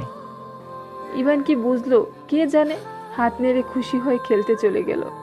টু টু কুল সাদি, কুল। বেশ লাগছে তো রসান্ত মন দেখে। বলেই হেসে দেয়। তারপর একজন লোক এসে বলে। কেমন আছেন স্যার? বেশ ভালো। আপনি 1 মাস হলো এসেছেন, অথচ দেখা করার সুযোগ হয়নি। তোমাকে ডেকে পাঠাতাম স্পেশাল থ্যাঙ্কস দেওয়ার জন্য। কেন স্যার? তুমি যে সাদি মিথির প্রত্যেক মুহূর্তের ছবি সহ আপডেট দিচ্ছ তাই। সে তো আমার দায়িত্ব স্যার। ঈশান লোকটির দিকে কিছু টাকা এগিয়ে দিয়ে বলে। এই নাও, ভালো করে কাজ করো, আরও পাবে। লোকটি টাকা নিয়ে খুশিতে গদগদ হয়ে চলে গেল। সাদি ছাদে দাঁড়িয়ে একের পর এক সিগারেট টানছে, তার যেন কোনো শান্তিই নেই। কেন এমন করছিস মিথি? তোর ভার্সিটি রিলেটেড কোনো ঝামেলা না এটা, আমি শিওর। তাহলে এর মাঝে সায়েম আহমেদ সাদির কাঁধে হাত রাখছে। সাদি তাকে দেখে সিগারেট ফেলে দেয়। তুমি উঠে আসলে কেন? আমায় ডাকলেই পারতে। আমি এখন কিছুটা ভালো, তাই উঠে এলাম। শুয়ে থাকতে ভালো লাগছে না। তোমার ডাক্তারের কাছে রুটিন চেক আপ আছে সন্ধ্যাতে, আমি নিয়ে যাব। থাক, আজ আর গিয়ে কাজ নেই। তুই বরং মিথিকে একটু টাইম দে। কাজের চাপে তো বাড়িতেই থাকিস না। চেক আপটা দরকার মা, তোমার অলরেডি একবার স্ট্রোক হয়েছে, আমি কোনো রিস্ক নিতে চাই না। আর মিথির সাথে আজ রাতে কথা বলবো। আচ্ছা, তাহলে আমি রেডি হচ্ছি, তুই আয়। আসছি। সাদি সায়েম আহমেদকে নিয়ে বেরিয়ে গেল। মিথি যেন এই অপেক্ষাতেই ছিল। মিথিও বেরিয়ে গেল। উদ্দেশ্য ঈশান ওরফে নীলের বাড়ি। মিথি নিজেও জানে না কোন বিপদের কাছে সে নিজে ইচ্ছেতে ধরা দিচ্ছে। কিছুক্ষণের মধ্যে মিথি পৌঁছলো তার গন্তব্যে। বেল বাজতেই ইভানকে কোলে নিয়ে দরজা খুলে দিল ঈশান। মিথি দ্রুত ইভানকে কোলে নিয়ে ভিতরে এসে বলল, আপনি আজ হসপিটালে যাননি? আসলে ইভান জেদ করছিল, তাই আর যাওয়া হয়নি। ও ও তুমি এলে কিভাবে, তাও এই সময়? সাদি আমার শাশুড়িকে নিয়ে বেরিয়েছে, সেই ফাঁকে এলাম। ও আচ্ছা। মিথি ইভানের সাথে খেলতে লাগলো। অন্যদিকে ঘণ্টাখানিকের মধ্যে সাদি আর সায়েম আহমেদ বাড়িতে চলে আসেন। সাদি মিথিকে খুঁজতে লাগলো। মেয়ের জানায় সে বেশ আগেই বেরিয়েছে। সাদি ফোন দেয়, দেখে ফোন বাড়িতেই ফেলে গেছে। তারপর ড্রয়িং রুমে বসে অপেক্ষা করতে থাকে। মেয়েটির থেকে শুনে সায়েম আহমেদ নিচে সোফাতে বসে আছে। ঘড়ির কাঁটা তখন 9টা। সাদি মিথির সব বন্ধুদের কাছে ফোন দিয়ে খোঁজ নিয়েছে, বাট নাই। তারপর রিদানকে খুঁজতে বলে নিজে বাড়িতে অপেক্ষা করতে থাকে। রাগে সাদির চোখ লাল হয়ে আছে। সায়েম আহমেদ বেশ বুঝতে পেরেছে মিথি যদি ইচ্ছাকৃত দেরি করে তবে আজ বাড়িতে ছোটখাটো ঝড় হয়ে যাবে। ঘড়ির কাঁটা 10টায় পৌঁছালো। মিথি বাড়িতে ফেরে। ইভান স্যার ছিল না বলে দেরি হয়ে গেল। ভেবেছিল চুপিসারে ঘরে চলে যাবে, তবে ড্রয়িং রুমে ঢুকতেই মাথা নিচু করে সোফাতে বসে থাকা সাদিকে দেখতে পায়। সাদি উঠে এগিয়ে এসে বলে, বেরোতে নিষেধ করেছিলাম, তাও কই গিয়েছিলি? মিথি আমতা আমতা করে বলে, বান্ধবীর বাড়িতে। কোন বান্ধবী? নিশি। মিথ্যা কথা, আমি সবার বাড়িতে খোঁজ নিয়েছি। সাদি মিথির হাত শক্ত করে ধরে রুমে নিয়ে যেতে লাগলে সায়েম আহমেদ বলে, সাদি বাবা, আজ বকিস না ওকে, আমি কথা বলবো ওর সাথে। মা, তুমি এসবের মধ্যে এসো না, আমি বুঝে নেব। তুমি যাও রুমে। তারপর মিথিকে টানতে টানতে ঘরে নিয়ে দরজা লক করে দেয়। সায়েম আহমেদ জানে এখন কোনো কাজ হবে না, তাই নিজের ঘরে বসে চোখে জল ফেলতে লাগে। অন্যদিকে, ও হ্যাঁ সাদি, এখন তো খুব রাগ দেখাচ্ছিস। আমার জান আমার কাছে আসার অনেকটা ধাপ পার করে ফেলেছে। তারপর নিজের বেডে হাত পা ছড়িয়ে শুয়ে পড়ে। সাদি মিথিকে রুমে এনে দরজা লক করে দিল। তারপর মিথি 2 হাত পা চেপে ধরে বলল, বল বল, কোথায় গিয়েছিলি? মিথি চুপ করে মাথা নিচু করে দাঁড়িয়ে আছে। মিথির চুপ থাকা থেকে সাদির রাগ দ্বিগুণ হয়ে যাচ্ছে। সাদি মিথিকে ঝাঁকিয়ে বলল, বল, কোথায় ছিলি এত রাত অবধি? কোনো ভদ্রবাড়ির বউকে দেখেছিস 10টা অবধি বাড়ির বাইরে থাকতে? মিথি এবারও চুপ। সাদি এবার মিথিকে ছেড়ে দিয়ে উল্টো ঘুরে চোখ বন্ধ করে বড় বড় কয়েক নিঃশ্বাস নিয়ে নিজের রাগটাকে দমিয়ে ঘুরে দাঁড়ালো। তারপর মিথির কোমর জড়িয়ে ধরে বলে, কেন এমন করছিস? কি হয়েছে তোর? কোনো সমস্যা থাকলে বল, আমি সলভ করে দেব। মিথি এখনো চোখটা নামিয়ে মুখে কুলু পিটিয়ে দাঁড়িয়ে আছে। তুই তো আমায় কথা দিয়েছিলি যে কোনো কথা লুকোবি না, তাহলে কি লুকোচ্ছিস বল আমায়? মিথি এবার সাদিকে ধাক্কা দিলে সাদিক কয়েকদম পিছিয়ে গিয়ে নিজেকে সামলে আবার দৃষ্টিতে মিথির দিকে তাকালো। লুকিয়েছো তো তুমি, কথা তুমি রাখুনি, তাহলে আমি কেন রাখবো? সাদি এবার মিথির কাছে এসে বলল, কি লুকিয়েছি আমি? এখন ভালো সাজার কোনো দরকার নেই, সব জানি আমি। সাদি কপাল কুঁচকে মিথিকে ধরে বলল। কি জানিস তুই কি করেছি আমি? মিথি সাদিকে ধাক্কা দিয়ে সরি ওয়াশরুমে চলে গেল। সাদি তো বেশ অবাক। এর মধ্যে সাদির ফোন বেজে উঠল। সাদি ফোন চেক করে দেখে রিদানের কল। সাদি ফোন রিসিভ করতে রিদান বলে, স্যার আপনার দাদুর খোঁজ পেয়েছি। কোনো কিছু না ভেবেই রিদানের পাঠানো ঠিকানাতেই চলে যায়। সাদি হাই স্পিডে গাড়ি চালিয়েছে। 25 মিনিটের মধ্যে পৌঁছে যায় পুরানো একটা বন্ধ গোডাউনের কাছে। সাদিকে দেখে রিদান সহ আরও 2জন অফিসার ওখানে পৌঁছে যায়। গোডাউনের ভিতরে পৌঁছানোর পর 3তলা একটা রুমে সাদির দাদু সোহেল আহমেদকে হাত পা বাঁধা অবস্থায় দেখতে পান। সাদি তার দাদুর হাত দেখেই চোখে পানি ছেড়ে দেয়, কারণ ঈশান তার অনামিকা আঙ্গুল কেটে দিয়েছে। সোহেল আহমেদও সাদিকে দেখে চোখের পানি ফেলে বলে, আমায় বাঁচাও দাদু ভাই প্লিজ। সাদি ওর দাদুর দিকে এগোতে যাবে, ঠিক তখনই কেউ একজন বলে ওঠে, একদম এগোবো না দাদুর দিকে। পরিচিত কণ্ঠ শুনে সাদি ফিরে দেখে মিথি। সাদি কপাল কুঁচকে বলে, এই কি তুই এখানে, হাতে গান কেন? মিথি সাদির দিকে বন্দুক রেখে বলে, আমি জানি তুমি দাদুকে মারতে চাও, কিন্তু পারবে না। তুমি এগোলেই কিন্তু আমি শুট করব। সাদি তাও মিথির দিকে এগিয়ে যায়। তখন তার পেছন থেকে ঈশান বেরিয়ে আসে, মুখে ডেভিল হাসি। মিথির হাত থেকে বন্দুক নিয়ে এক হাতে মিথিকে ঠেসে ধরে পরপর 2বার শুট করে সাদিকে। মিথি তো অবাকের চরম সীমায়।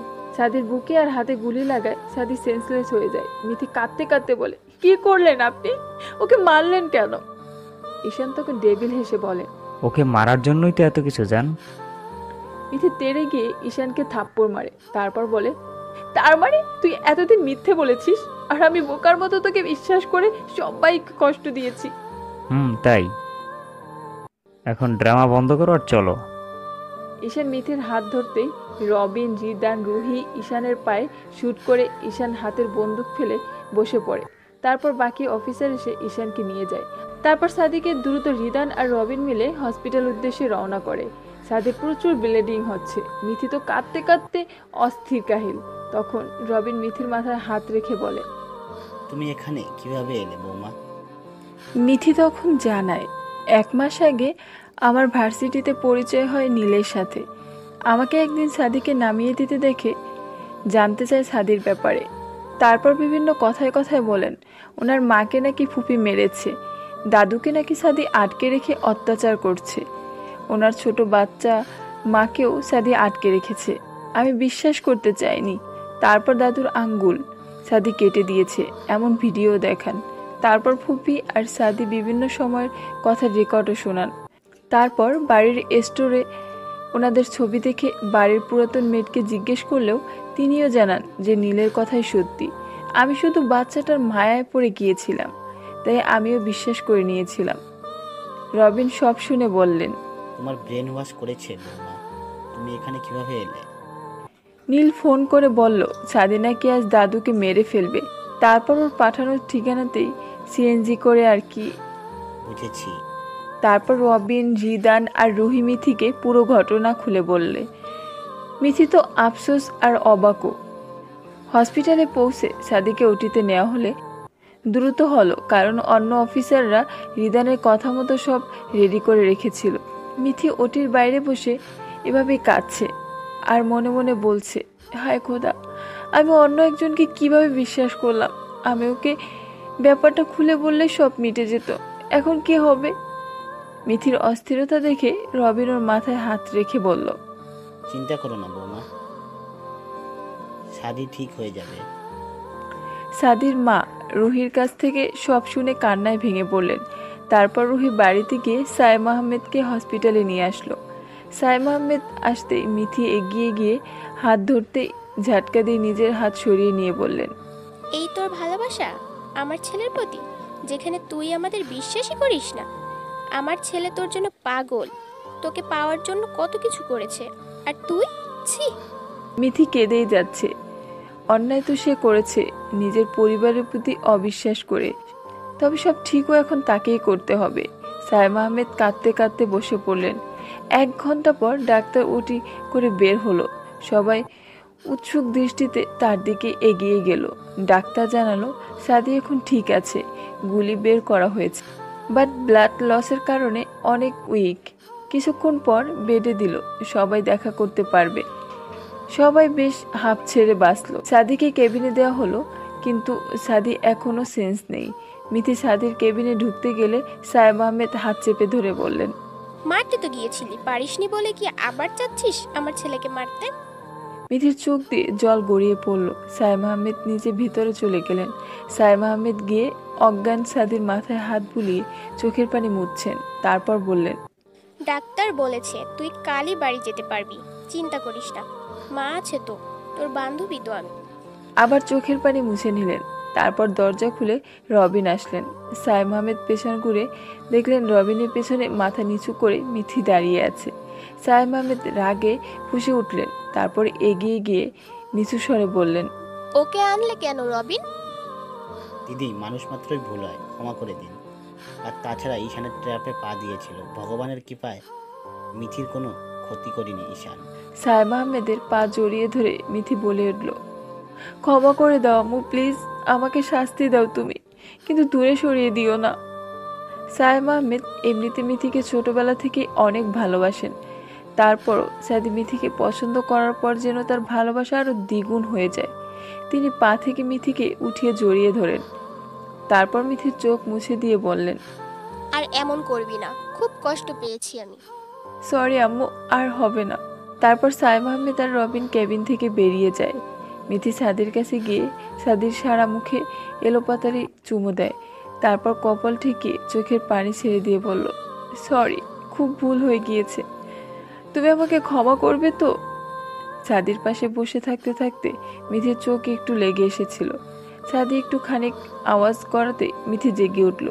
সাদির কষ্ট হচ্ছে ভেবে ডাক্তারকে ডাক দেয়। ডাক্তার এসে জানায় সাদি সুস্থ আছে। তারপর সাদিকে উঠিয়ে বসিয়ে দেয়। সবাই একে একে সাদির সাথে দেখা করে। সায়েম আহমেদ তো আলতো হাতে সাদিকে জড়িয়ে ধরে কান্না শুরু করে দেয়। সাদি এক হাতে তাকে জড়িয়ে নিয়ে বলে, ওগো বান্ধবী, এখনো সুস্থ আছি, কিন্তু না।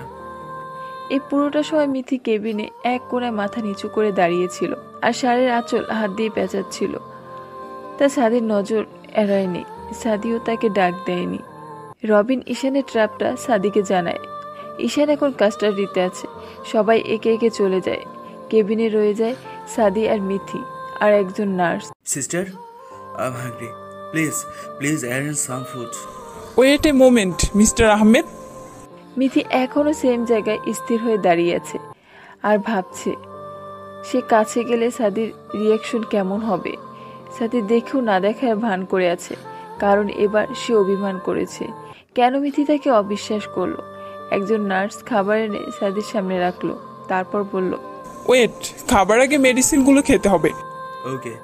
নার্স মেডিসিন চেক করতে করতে বলল, মিসেস আহমেদ আসুন, আপনার হাজবেন্ডের মেডিসিনগুলো বুঝে নিন, কাল তো ওনার রিলিজ হয়ে যাবে। মিথি নার্সের কাছে এগিয়ে আসতেই সাদি বলল, দরকার নেই, আমার মেডিসিন আমি বুঝে খেতে পারবো। বাট ইউ মে লিভ নাও, আমি প্রেসক্রিপশন থেকে খেয়ে নেবো মেডিসিন। সাদির কথাতে নার্স বেরিয়ে গেল। তারপর সাদি খাবার ট্রলির কাছে টেনে নিল। ডান হাতে গুলি লেগেছিল, তাই বাঁ হাত দিয়ে চামচ ধরে খাওয়ার চেষ্টা করেছে। মিথি এগিয়ে সাহায্য করতে গেলেই সাদির চোখ গরম করে তার দিকে তাকাতেই মিথি আর এগোনোর সাহস পেল না। এখন শুধু মিথির অপেক্ষা সাদির ক্ষমার প্রাপ্তি। ভালোবাসাতে বিশ্বাস হলো মূল। মিথি সেই খুঁটিকে আঘাত করেছে, যা শুকোতে সময় লাগবে, তবে শুকাবে। ভালোবাসা হয়তো আবারও আগের মতোই হবে, তবে অপেক্ষার সময়। সাদি হসপিটালের বেডে বসে আছে। সায়েম আহমেদ ফল কাটছে আর মিথি সাদির মেডিসিনগুলো দেখে দেখে প্যাক করছে। মা, দাদু কেমন আছে? সায়েম আহমেদ ফল কেটে প্লেটে রাখতে রাখতে বললেন, বিপি অনেক লো বাবার, তারপরও সুগারটাও বেশি বেশি। বাঁ হাতের আঙুল কাটা, বাড়িতে ট্রিটমেন্টের ব্যবস্থা করেছি। বাবু, ঈশানের কি করবি? এ হাতের ব্যান্ডেজটা একটু খুলেই ওকে জিজ্ঞাসাবাদ করব। কাস্টাডিতে আছে। আমি চেষ্টা করব সর্বোচ্চ শাস্তি দেওয়ার ওকে। জীবনটা জ্বালিয়ে জাহান্নাম বানিয়ে ছাড়লো, সবটা না জেনেই তোলপাড় করে দিল। এর মধ্যে রিদান কেবিনে এসে বলল, গুড নুন স্যার, রিলিজ হয়ে গেছে আপনার। মা, তাহলে চলো বাড়ির দিকে। তুই ফল শেষ কর, তার মধ্যে আমি আর মিথি সব গুছিয়ে নিচ্ছি। সাদি আর চোখে তাকিয়ে দেখে মিথি মাথা নিচু করে দাঁড়িয়ে আছে। সাইম আহমেদ কিছু প্যাকেট নিয়ে মিথিকে উদ্দেশ্য করে বলে, মিথিমা, তুই সাদিকে শার্টটা পরাতে একটু সাহায্য কর। মিথি এক পলক সাদের দিকে তাকিয়ে মাথা নিচু করে সাইম আহমেদের কথায় মাথা নাড়িয়ে সম্মতি দেয়। তারপর সাইম আহমেদ কেবিন থেকে বেরিয়ে যান। মিথি শার্ট হাতে এগিয়ে গেলে সাদিক অন্য হাতে শার্টটা ছিনিয়ে নিয়ে বললেন, কোনো দরকার নেই, আমার কাজ আমি নিজেই করে নিতে পারবো। মিথি ছলছল চোখে সাদির দিকে তাকিয়ে বলল, আমার ভুল হয়েছে, আমি স্বীকার করছি। তুমি শাস্তি দাও, কিন্তু এমন করে দূরে সরে যেও না প্লিজ। শাস্তি? রাইট, ধরে নে তোর কাছ থেকেও আবার দূরে থাকাটা তোর শাস্তি। মিথি চোখ বেয়ে শুধু জল গড়িয়ে পড়ে। সাদিক কোনো মতেই শার্ট পরে রিদানকে ডেকে কেবিন থেকে বেরিয়ে যায়। মিথিও পিছন পিছন যায়, গাড়িতে উঠে যায়। রিদান, মা কই? ম্যাম তো আগেই বাড়ি ফিরে চলে গেছেন। ঈশানের আপডেট কি? রবিন স্যারের স্পেশাল কাস্টাডিতে রেখেছি, আর ওর ছেলে ইভানকে বাড়িতে পেয়েছি। আপাতত রুহির সাথে আছে, এরপর আপনি যা অর্ডার করবেন তাই হবে। যেমন চলছে চলো, আমি ফিট হয়ে জয়েন করি, তারপর দেখছি। ঈশানকে কড়া সিকিউরিটিতে রাখো। পালের গোদা মানে রুহির বাবা আয়মান চৌধুরী, ওকে এখনো ধরা হয়নি। ও মাস্ট ঈশানকে মারার নয়তো পালানোর ব্যবস্থা করবে। সো বি কেয়ারফুল, বাচ্চা দিকে খেয়াল রেখো। Okay sir. কিছুক্ষণের মধ্যে তারা বাড়ি পৌঁছে যায়। সাদি নেমে নিজের ঘরে গিয়ে ফ্রেশ হয়ে নেয়। তারপর সোহেল আহমেদের ঘরে গিয়ে দেখে তিনি চোখ বুজে আছেন। সাদি গিয়ে মাথায় হাত রাখতেই চোখ মেলে তাকান। কেমন আছো দাদু? আলহামদুলিল্লাহ দাদু ভাই, এখন শরীরটা বেশ ভালো। তোমার শরীর কেমন? বেশ ভালো।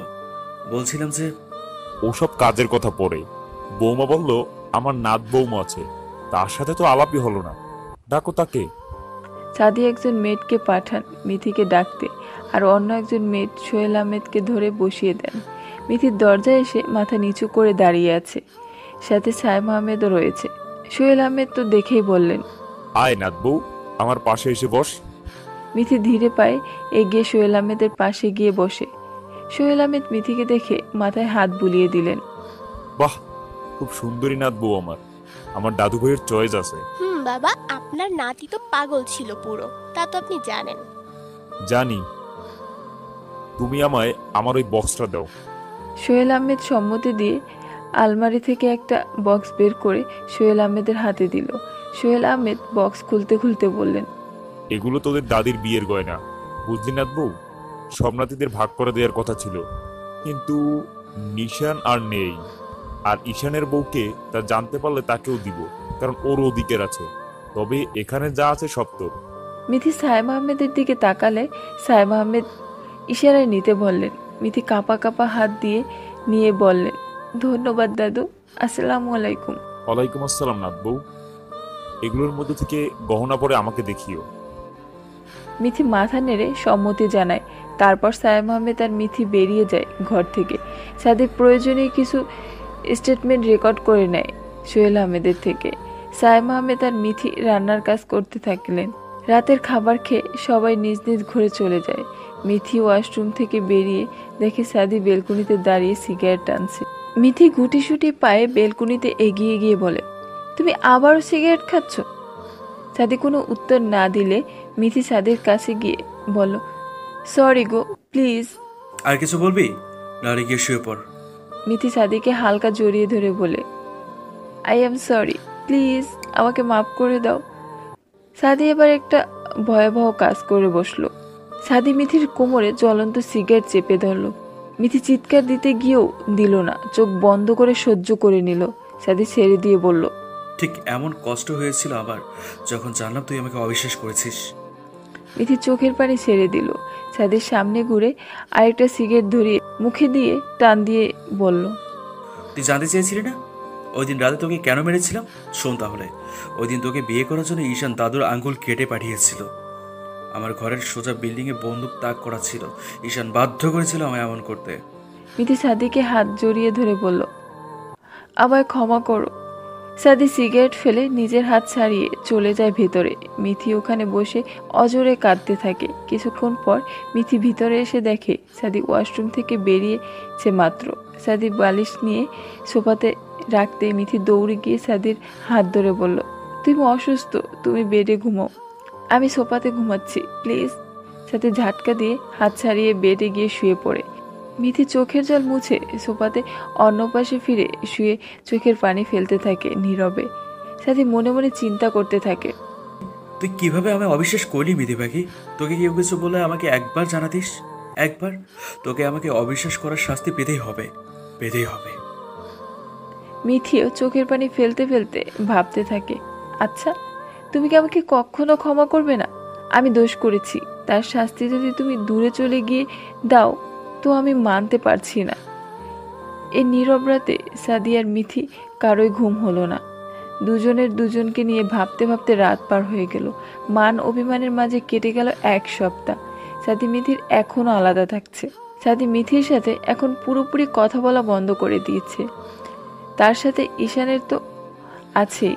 মিথি বহুবার ক্ষমা চেয়েছে কিন্তু কাজ হয়নি। এখন তো মিথি আর ঘরে থাকলে সাদি খুব সম্ভব চেষ্টা করে ঘরে না থাকার। অন্যদিকে ঈশান ধরা পড়াতে সাইমা চৌধুরী আন্ডারগ্রাউন্ডে চলে যায়।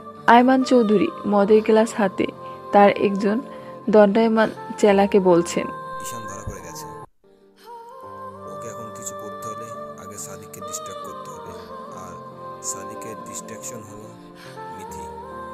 তারপর দুজন লোককে ডেকে বললেন, কিল হার ফার্স্ট। লোক দুজন মাথা নাড়িয়ে সম্মতি দিয়ে চলে যায়। আয়মান চৌধুরী বলে, ঈশানকে আমার চাই, ঈশানের কিছু হলে আমার সব শেষ। সাদিয়াজ অফিসে জয়েন করেছে, সকালে বেরিয়ে গিয়েছে।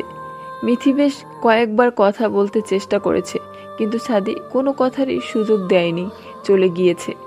বর্তমানে সাদি ঈশানের সামনে বসে আছে, ঈশানের হাতে হাত করা পরানো। সোহেল আহমেদ আর সাইম আহমেদ থেকে সত্যি জানার পর যে সে যেন শান্ত হয়ে গিয়েছে। নিজের করা অন্যায়ের অনেক অনুতপ্ত সে। সাদি স্টেটমেন্ট রেকর্ড করতে এসেছে ঈশান যাতে আয়মান চৌধুরীকে অ্যারেস্ট করতে পারে। সাদির সামনে মাথা নিচু করে বসে আছে ঈশান। সবটা জানার পর যেন একেবারে শীতল হয়ে আছে সে। নীরবতা ভেঙে সাদি জিজ্ঞেস করলো, সবই বুঝলাম, মিথির পেছনে কেন পড়ে আছিস? আমি যখন মাত্র কলেজ শেষ করলাম তখন একদিন মা মিথির ছবি দেখিয়ে বলছিল, তোর এমন একটা বৌমা চাই। তখনও তোরা পাত্তা দিইনি মায়ের কথায়। তারপর একদিন একটা কাজে মিথিদের গ্রামে যাই। মিথি খুব সম্ভব তখন স্কুলের গণ্ডি পেরিয়েছে। ওকে দেখি মনে হচ্ছিল আমার জীবনে ওকে খুব দরকার। নিজের প্রস্তাব নিয়ে গেছিলাম কিন্তু লাভ হয়নি, অপমান করা হয়েছিল বারবার। তারপর জানতে পারি তুই মিথিকে ভালোবাসিস। তোদের ক্ষতির কথা চিন্তা করতে করতে মিথি আমার জেদে পরিণত হয়। তারপর বাকিটা তো তুই জানিসই। একবার সত্যিটা জেনে নিতিস। থাক সেসব কথা। দুজন অফিসার ঈশানকে নিয়ে যেতে থাকলে ঈশান থেমে ঘুরে সাদিকে বলল, মিথির খেয়াল করিস, আয়মান চৌধুরী কিন্তু আমার থেকে ভয়াবহ। সাদি কপাল কুঁচকে বলে, ওসব তো না ভাবলেও চলবে। এরপর সাদি নিজের কেবিনে এসে দেখে একটা বাচ্চা ছোপার উপর বসে চকলেট খাচ্ছে। সাদি বাচ্চাটার পাশে বসে গাল টেনে বলল, তোমার নাম কি? ইভান। Nice name. ইভান উত্তরে মুচকি হাসি দিয়ে আবার চকলেট খাওয়াতে মনোযোগ দিল। এরই মধ্যে সাদির ফোন বেজে উঠল। সাদি ফোন বের করে দেখে মিথি সকাল থেকে 60 বার কল দিয়েছে। বিরক্ত হয়ে সাদি ফোন কেটে বন্ধ করে রাখলো। এরই মধ্যে তিশাকে নিয়ে রুহি এলো। তিশা ইভানকে দেখে ছুটে ইভানকে কোলে নিয়ে আদর করতে লাগলো। তারপর সাদির দিকে তাকিয়ে বলল, থ্যাংক ইউ। তোমার জামিন হয়ে গিয়েছে তো কোথায় যাবে? আপাতত আমার বাবার বাড়িতে যাব, তারপরে এই শহর ছেড়ে দূরে, আর না এখানে। ওকে, বাট যাওয়ার আগে ইভানকে একবার দাদু আর মায়ের সাথে দেখা করে নিয়ে যেও। ওকে। সাদি এবার রুহিকে উদ্দেশ্য করে বলল, তিশাকে ড্রপ করে দিও। রুহি সম্মতি নিয়ে মাথা নাড়িয়ে তিশাকে নিয়ে চলে গেল। তারপর বিভিন্ন কাজে সাদির বাড়ি ফিরতে 12টা নাগাদ বেজে যায়। সে বারবার বেল দিলেও কেউ দরজা খুলছে না। বিষয়টি সাদির কাছে বেশ সন্দেহজনক লাগে। তাই সে বাইরে থাকা গার্ডদের বলে দরজা ভেঙে ফেলতে। 3 জন গার্ড বার কয়েক ধাক্কা দিতেই দরজা ভেঙে যায়। তারপর সাদি ড্রয়িং রুমে এসে দেখে সব মেয়েরা নিচে পড়ে আছে। গার্ডরা চেক করে জানায় তারা সেন্সলেস। সাদি নিজের মা আর দাদুর ঘরে গিয়ে দেখে তারাও অচেতনের মতো ঘুম। এবার সাদির সন্দেহ হলো যে কেউ একজন এই কাজ ইচ্ছে করে করেছে, কিন্তু কারণ কি? তখন ঈশানের শেষ কথা মনে করতেই সাদি মিথিকে খুঁজতে লাগলো। নিজের ঘরে এসে আলো জ্বালাতেই সাদি কয়েক মুহূর্তের জন্য থমকে যায়। ফুলের রক্তাক্ত অবস্থায় মিথি পড়ে আছে। মিথির মাথায় কেউ সজোরে আঘাত করার কারণে মিথির মাথা ফেটে রক্ত পড়ে যাচ্ছে অজর ধারায়। সাদি দ্রুত পায়ে মিথির কাছে এগিয়ে গিয়ে মিথির মাথা কোলে তুলে নিল, কিন্তু মিথি ততক্ষণে নিজের জ্ঞান হারিয়েছে। সাদি দ্রুত মিথিকে কোলে নিয়ে হাসপাতালের উদ্দেশ্যে রওনা হলো। হাসপাতালে করিডোরে মাথা নিচু করে দাঁড়িয়ে আছে সাদি। তার গায়ে থাকা সাদা শার্ট মিথির রক্তের লাল বর্ণ ধারণ করেছে। চুলগুলো এলোমেলো আর 2 চোখ জুড়ো অশ্রুতে ভেজা লাল। এরই মধ্যে রিদান এসে জানায় যে এই কাজে বাড়ির মেয়েরাও জড়িত ছিল, তবে মাস্টারমাইন্ড কে এখনো জানা যায়নি। বাড়ির সবাইকে ঘুমের ওষুধ খাইয়ে তারপর মিথির উপর অ্যাটাক করে তারা। সাথী সবই শুনলো, তবুও নীরবে মাথা নিচু করে দাঁড়িয়ে রইল। সময়টা রাত 3:19। ডাক্তার ওটি থেকে এখনো বেরোয়নি। কিছুক্ষণ পর ডাক্তার বের হলে সাদি ডাক্তারের দিকে এগিয়ে গেল। ডাক্তার জানালো মিথির অবস্থা তেমন ভালো না, 72 ঘন্টা অবজারভেশন রাখতে হবে। সাদি থপ করে ফ্লোরে পড়ে গেল। সকালের আলো ফুটেছে তো অনেকক্ষণ হয়েছে।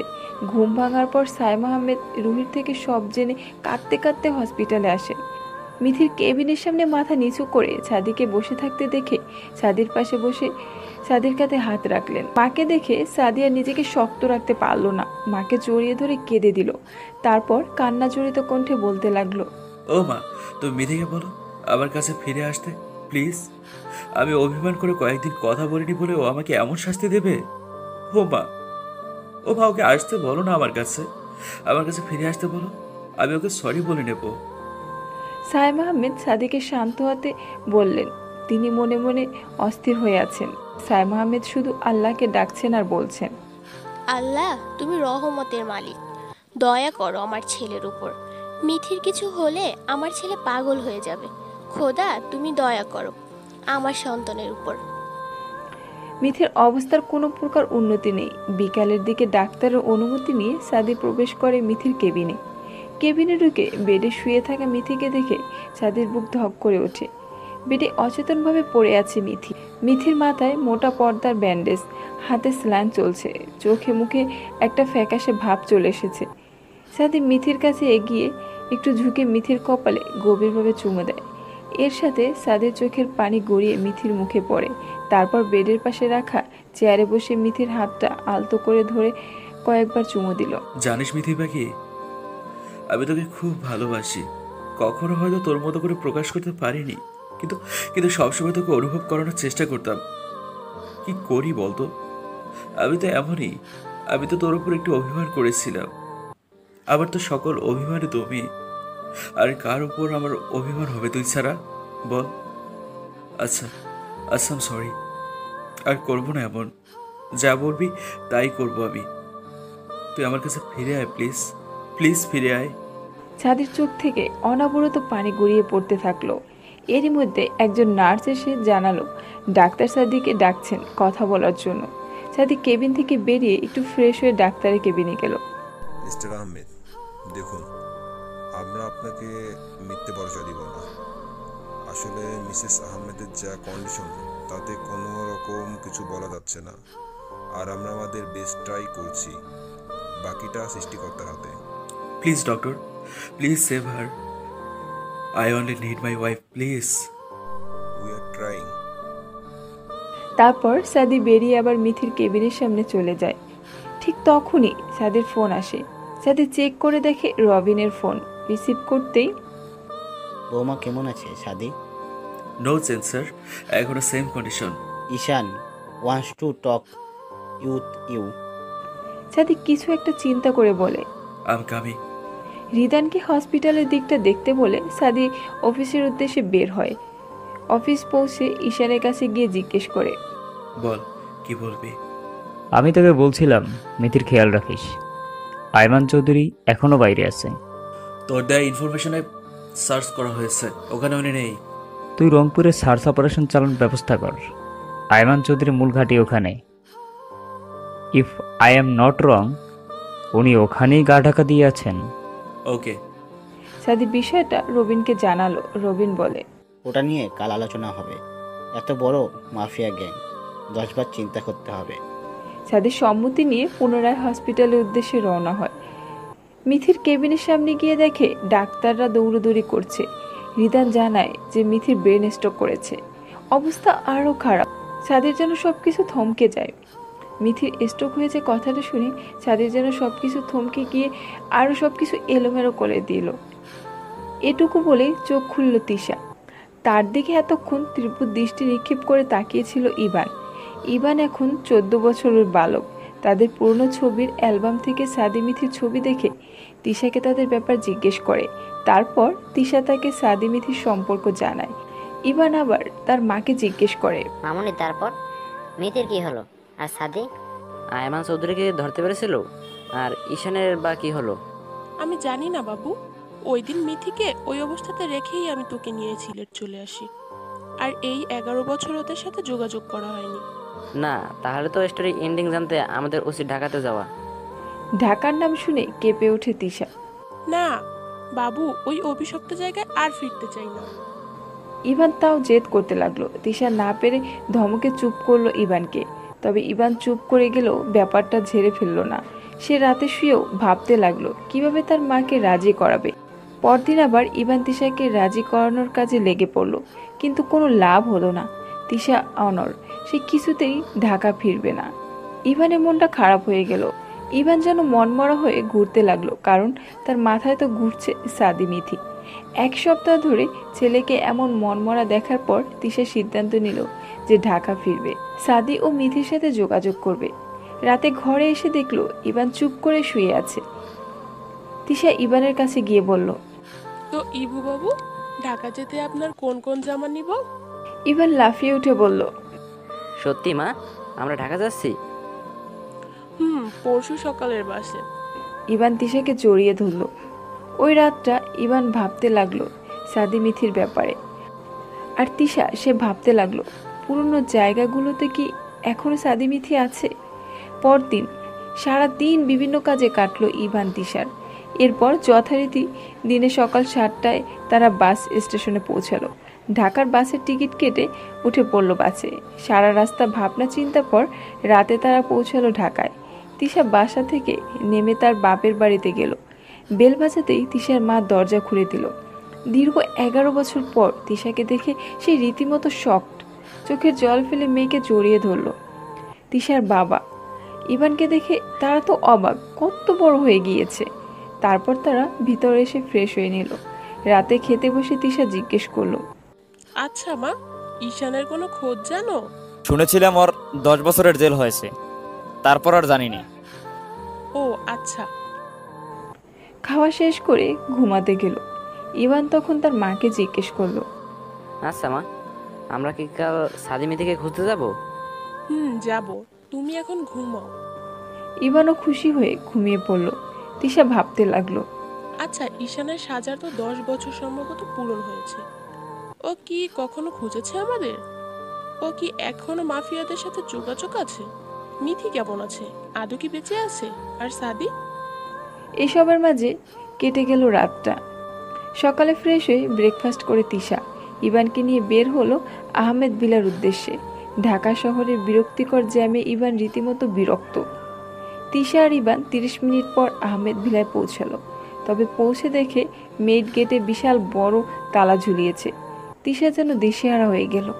আশেপাশে জিজ্ঞেস করতে জানা গেল সাদিরা 10 বছর আগে বাড়ি ছেড়ে চলে গিয়েছে। মা, তাহলে কি মিথির খোঁজ পাবো না? খোঁজ তো পেতেই হবে ইবু। এবার ইভান আর তার মা ডিটেকটিভ হবে। ইয়া, মিশন সাদি মিথি। তিশা আর ইভান আশেপাশে জিজ্ঞেস করলো, কিন্তু কোনো সুরাহা পেল না। অবশেষে বাড়ি ফিরে গেল। এত বছর পর আবার ওদের কেন খুঁজছিস মা? বাবা সেদিন তো ওদের পাশে না দাঁড়িয়ে আমি পালিয়েছিলাম। ইভানেরও অধিকার আছে ওর পরিবারের সাথে দেখা করার। বুঝলাম, তবে ওরা তো পুরনো বাড়িতে নেই, আর কোথায় খুঁজবি? ভাবছি কাল একবার সাদির অফিসে যাব, ওখানে নিশ্চিত কোনো খবর পাবো। দেখ, যা ভালো বুঝিস। পরদিন তিশা আর ইভান ইলেকট্রিজেন্স অফিসে পৌঁছে সাদির ব্যাপারে জানতে চাইলে সবাই জানালো যে ওরা কেউ জানে না। রবিন, রিদান, রুহির ব্যাপারে বললেও জানালো তারা অনেক আগেই বদলি হয়েছে। আর কিছু বলল না। তিশা হতাশ হয়ে ফিরে এলো। হঠাৎ তিশার ফোন এলো যে তিশার বাবা সিঁড়ি থেকে পড়ে গিয়ে গুরুতর আহত হয়েছে। তিশা ইভানকে নিয়ে ছুটে হসপিটালে গেল। ডাক্তার জানালো তার বাবার পা মচকে গিয়েছে আর হাত ভেঙে গিয়েছে। তিশা ইভানকে তার মায়ের কাছে রেখে গেল ওষুধ কিনতে। তিশা প্রেসক্রিপশন হাতে দেখতে দেখতে বের হতে গিয়ে একজনের সাথে ধাক্কা লাগলো। তিশা সরি বলে মাথা উঁচু করে সামনে থাকা ব্যক্তির মুখ দেখে থমকে গেল। সেই পরিচিত মুখ, তবে মুখে নেই কোনো হিংস্রতা। মলিন মুখটা তিশার দিকে তাকিয়ে আছে।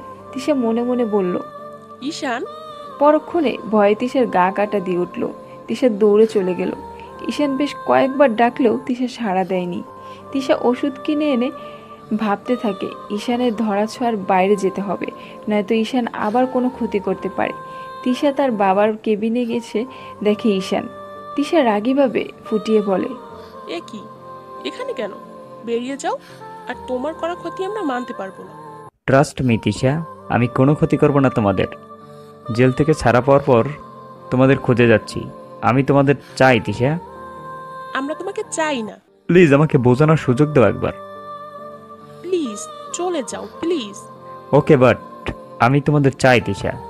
নতুন করে শুরু করতে চাই আমাদের সন্তান নিয়ে।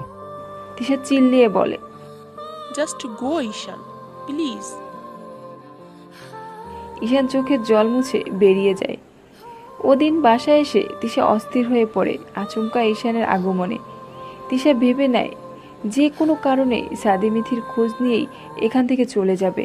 আর না, ঈশানকে কোনো সুযোগ দিবে না আর সে। ঈশান যা করেছে তার ক্ষমা হয় না। তিশা ভাবে কাল একবার সাদির পরিবারের ব্যবসার ফ্যাক্টরিতে গিয়ে খোঁজ নেবে। সারা রাত পুরনো স্মৃতির মধ্যে দিয়ে কেটে যায় তিশার রাত। অন্যদিকে ঈশান ঘরে পায়চারি করছে আর ভাবছে। তিশাকে বুঝতেই হবে, আই নিড দেম। এরই মধ্যে দরজা খুলে কেউ একজন প্রবেশ করে বলল, কিরে, খাবি না? সাদি ভাই। আমি। চল, তোর ভাবি অপেক্ষা করছে। আসছি। ভাবি কি রান্না করলো আজ? জানি না, চল গিয়ে দেখি। সাদি আর ঈশান এসে টেবিলে বসতেই 7 বছর বয়সী একটি ছোট্ট মেয়ে সাদা স্কার্ট ফ্রকের সাথে কালো প্লাজো পরিহিত কোমরে হাত রেখে সাদিকে উদ্দেশ্য করে বলল, পাপা তুমি আমাকে রেখে ডিনার করতে বসে গিয়েছো? সাদি পিছনে ফিরে মুচকি হেসে মেয়েটিকে কোলে নিয়ে বলল, একদমই না। পাপা কি কখনো তার সামিরা বেবিকে ছাড়া খেতে পারে? নো। এরপর ঈশানকে উদ্দেশ্য করে বলে, চাচুমণি তোমার হাতে ব্যথা ছিল না, কমেছে? ঈশান সামিয়ার গাল টেনে বলে, বেবি কমছে। ডিনার টেবিলে বসেই সবাই ডিনার করতে লাগলো। সামিয়ার মা সামিয়াকে খাইয়ে দিচ্ছে, আর সামিয়া মাঝে মাঝে খাবে না বলে জেদ করছে। আহা, নাথ বউ, ওকে জোর করে খাওয়াচ্ছিস কেন? ও যা খেতে চায় দে। জোর করিস না মা, বাচ্চা মানুষ। মেধি পাখি, ওকে জোর করিস না, যা খেতে চাইছে ওটাই দে। মিথি একটু রাগী ভাব নিয়ে বলল, তোমার মেয়ে শুধু চকলেট আর চিপ চায় খেতে। তা তো চাইবেই, তার মাঝে চকলেট পাকলি ছিল তাই। সবাই হেসে ওঠে। মিথি রাগী দৃষ্টিতে নিক্ষেপ করে সাদির দিকে তাকায়। সবাই হাসলেও ঈশান মুখে যেন হাসি নেই। তা দেখে সাইম আহমেদ বলেন, কি রে বাবা, তোর মন খারাপ কেন? আসলে চাচিমণি আজ হসপিটালে তিশাকে দেখলাম। সাদি অবাক চোখে তাকিয়ে বলে, কি বলিস? ওকে যে কত খুঁজেছি কিন্তু পেলাম না। মেবি আজকালের মধ্যে এসেছে ঢাকা। কথা বলেছিস? চেষ্টা করছি, বাট ও কথা বলতে রাজি হয়নি। ইবুকে দেখলে নাকি ভাইয়া? না ভাবি। তুই চিন্তা করিস না, আমরা কথা বলবো তিশার সাথে। মন খারাপ করিস না বাবা। ঈশান খাওয়া শেষ করে নিজের রুমে গিয়ে সিগারেট ধরিয়ে ভাবতে থাকে, তিশা কি আমাকে ক্ষমা করবে? ও ফিরিয়ে দিলেও বারবার যান ওর কাছে। আমার দরকার ওদের। আমার ছেলেকে আমার চাই। মিথি ঘরে এসে দেখে সাদি বেলকুনিতে দাঁড়িয়ে সিগারেট টানছে। মিথি পিছন থেকে গিয়ে বলে, কি পাও এটা খেয়ে? বুঝি না। সাদি ঘুরেই সিগারেটটা ফেলে মাথিকে কাছে টেনে বলে, তেমন কিছুই না। সামিরা কই? আর বলো না, ওকে এত বললাম আমাদের সাথে ঘুমোতে, এলোই না। সে নাকি তার দাদির সাথে ঘুমাবে। ভালোই, আমার মেয়ের আমার মতোই বুদ্ধি আছে। হ্যাঁ মানে? অত বুঝতে হবে না। আর সাদি মিথিকে কোলে নিয়ে দোলনাতে বসে পড়ে। আরে কি করছো তুমি? দেখতে তো পাচ্ছিস। সাদি মিথিকে কোলে নিয়ে দোলনাতে বসে চাঁদ দেখছে। ঠিক তখনই মিথি বলে, আচ্ছা সেদিন স্ট্রোক করে যদি আমার কিছু হয়ে যেত তাহলে তুমি কি করতে? ওই দিনগুলোর কথা মনে করতে চাই না। ওই দিন তোর কিছু হয়ে গেলে আমি নিজেও বেঁচে থাকতাম না, কারণ তোকে ছাড়া আমি নিজেকে ভাবতে পারি না রে।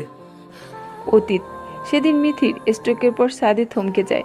ডাক্তার জানায় মিথি 24 ঘন্টা অবজারভেশনে রাখতে হবে, এর মধ্যে জ্ঞান আসলে ভালো। এই 24 ঘন্টা সাদি শুধু মিথির প্রাণ ভিক্ষা চেয়েছে। লাস্ট আওয়ারে মিথির কিছুটা সেন্স আসে।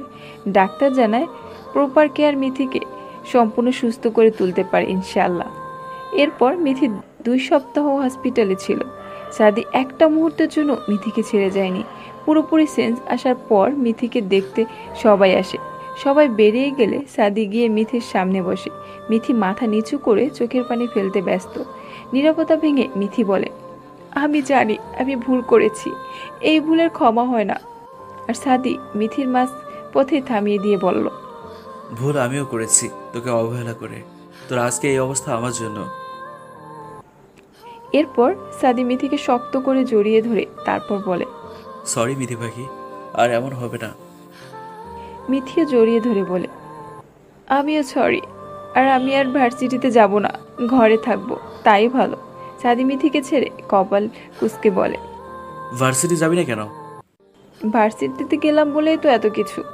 চুপ, ভার্সিটিও যাবি আর স্টাডিও কমপ্লিট করবি। মিথি মুখ ফুলিয়ে থাকে। সাদি মিথির একটু কাছে এসে মিথির মুখে চুমু দেয়, তারপর আবারও জড়িয়ে ধরে।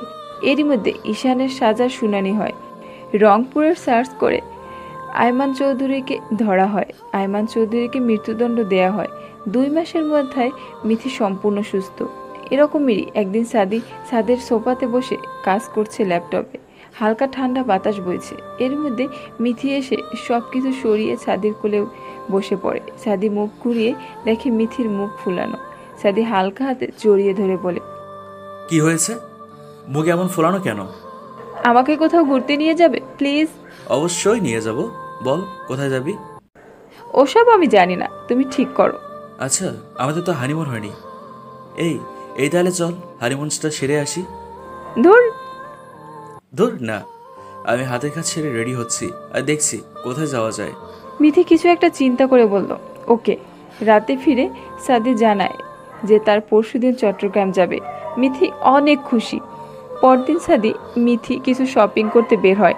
রাতে মোটামুটি সবাই শুয়ে পড়ে। পরদিন সকালে তারা রওনা করে চট্টগ্রামের উদ্দেশ্যে। চট্টগ্রাম পৌঁছে হোটেলে গিয়ে একটু রেস্ট নিয়ে নেয় তারা। পরদিন সকালে মিথি উঠে দেখে সাদি আয়মানের সাথে মিথি উঠে দেখে সাদি আয়নার সামনে দাঁড়িয়ে রেডি হচ্ছে। মিথিকে উঠতে দেখে বলে, গুড মর্নিং মিথি পাখি। Good morning. দ্রুত উঠে রেডি হয়ে নে, বেরোবো আমরা। মিথি উঠে ফ্রেশ হয়ে নেয়, তারপর বের হয়ে যায় তারা। প্রথমে যায় পতেঙ্গা সমুদ্র সৈকত দেখতে। মিথি তো পানিতে দাঁড়িয়ে খানিক লাফালাফি করে নিল। সাদিও কিছু মুহূর্ত ক্যামেরা বন্দি করে ফেলল। তারপর চট্টগ্রামে আরও কিছু জায়গা ঘুরে ফেরার সময় গিফট পেপারে মোড়া একটা বক্স দিল মিথির হাতে। তারপর হোটেলে গিয়ে সাদি মিথিকে বলে বেরিয়ে যায়। মিথি বক্সটা খুলে দেখে সাদা কালো মিশ্রণের জামদানি করা কিছু গহনা। মিথি মুচকি হেসে ফ্রেশ হতে যায়। বেশ ঘন্টাখানিক পর সাদি রুমে এলো। এসে মিথিকে খুঁজতে লাগলো। হঠাৎ জানালার দিকে চোখ যেতেই সাদির চোখ আটকে গেল। সাদি জানালার দিকে তাকিয়ে দেখে মিথি তার উপহার দেওয়া শাড়ি পরে দাঁড়িয়ে আছে। সাদি ধীরে ধীরে এগিয়ে গিয়ে মিথিকে জড়িয়ে ধরে বলল, তুই তো আমাকে আজকে পাগল বানানোর প্ল্যান করেছিস মনে হচ্ছে।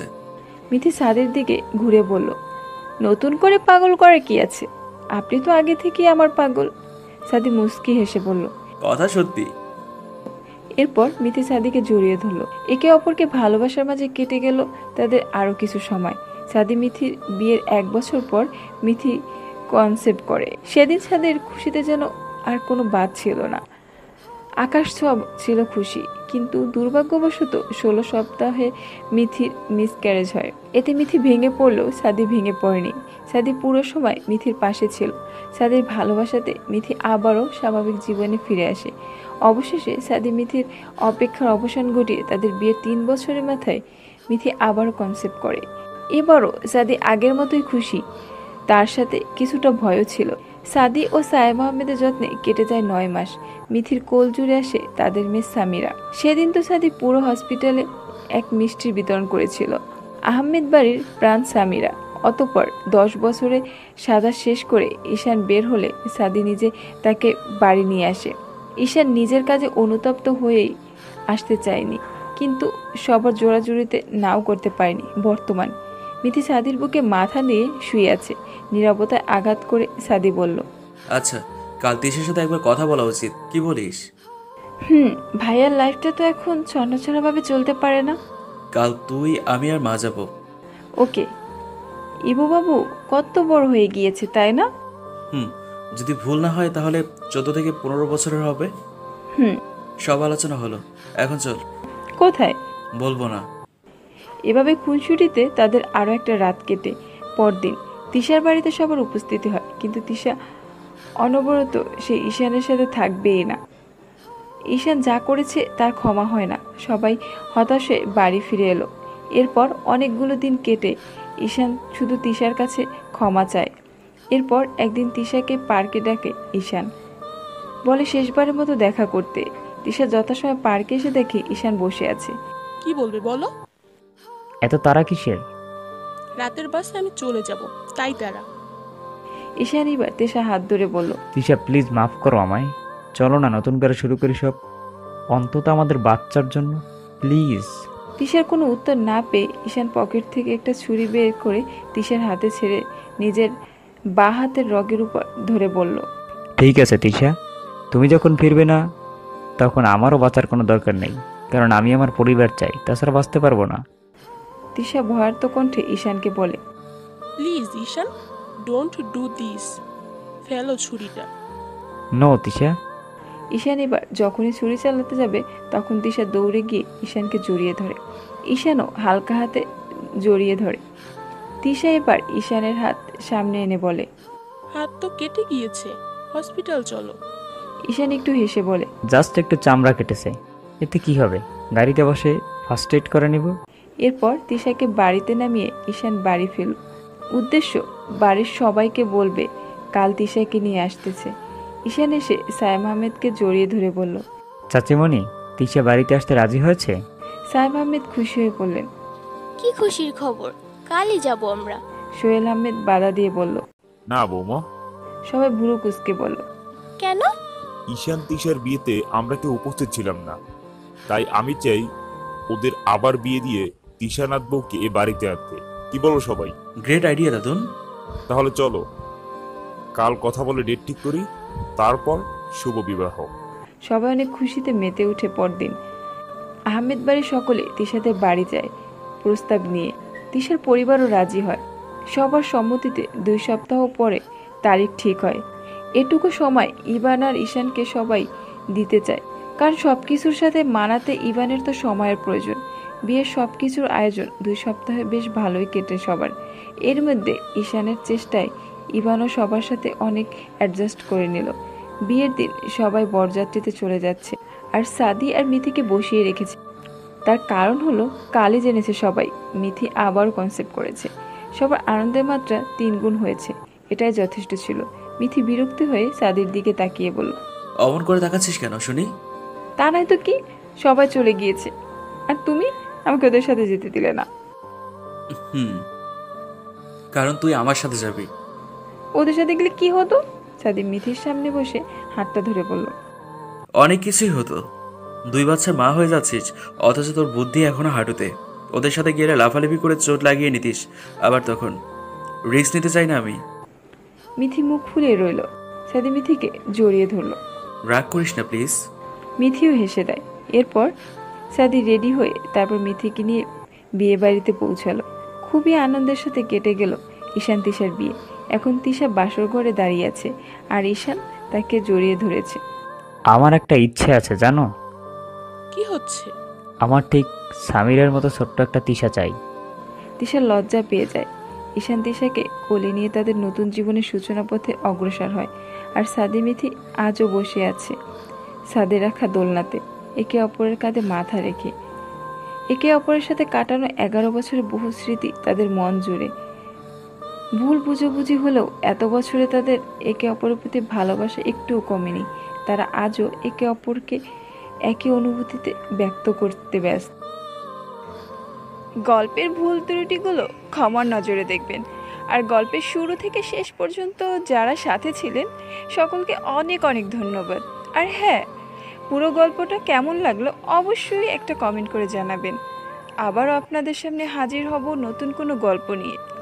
সে পর্যন্ত ভালো থাকুন, সুস্থ থাকুন। আল্লাহ হাফেজ।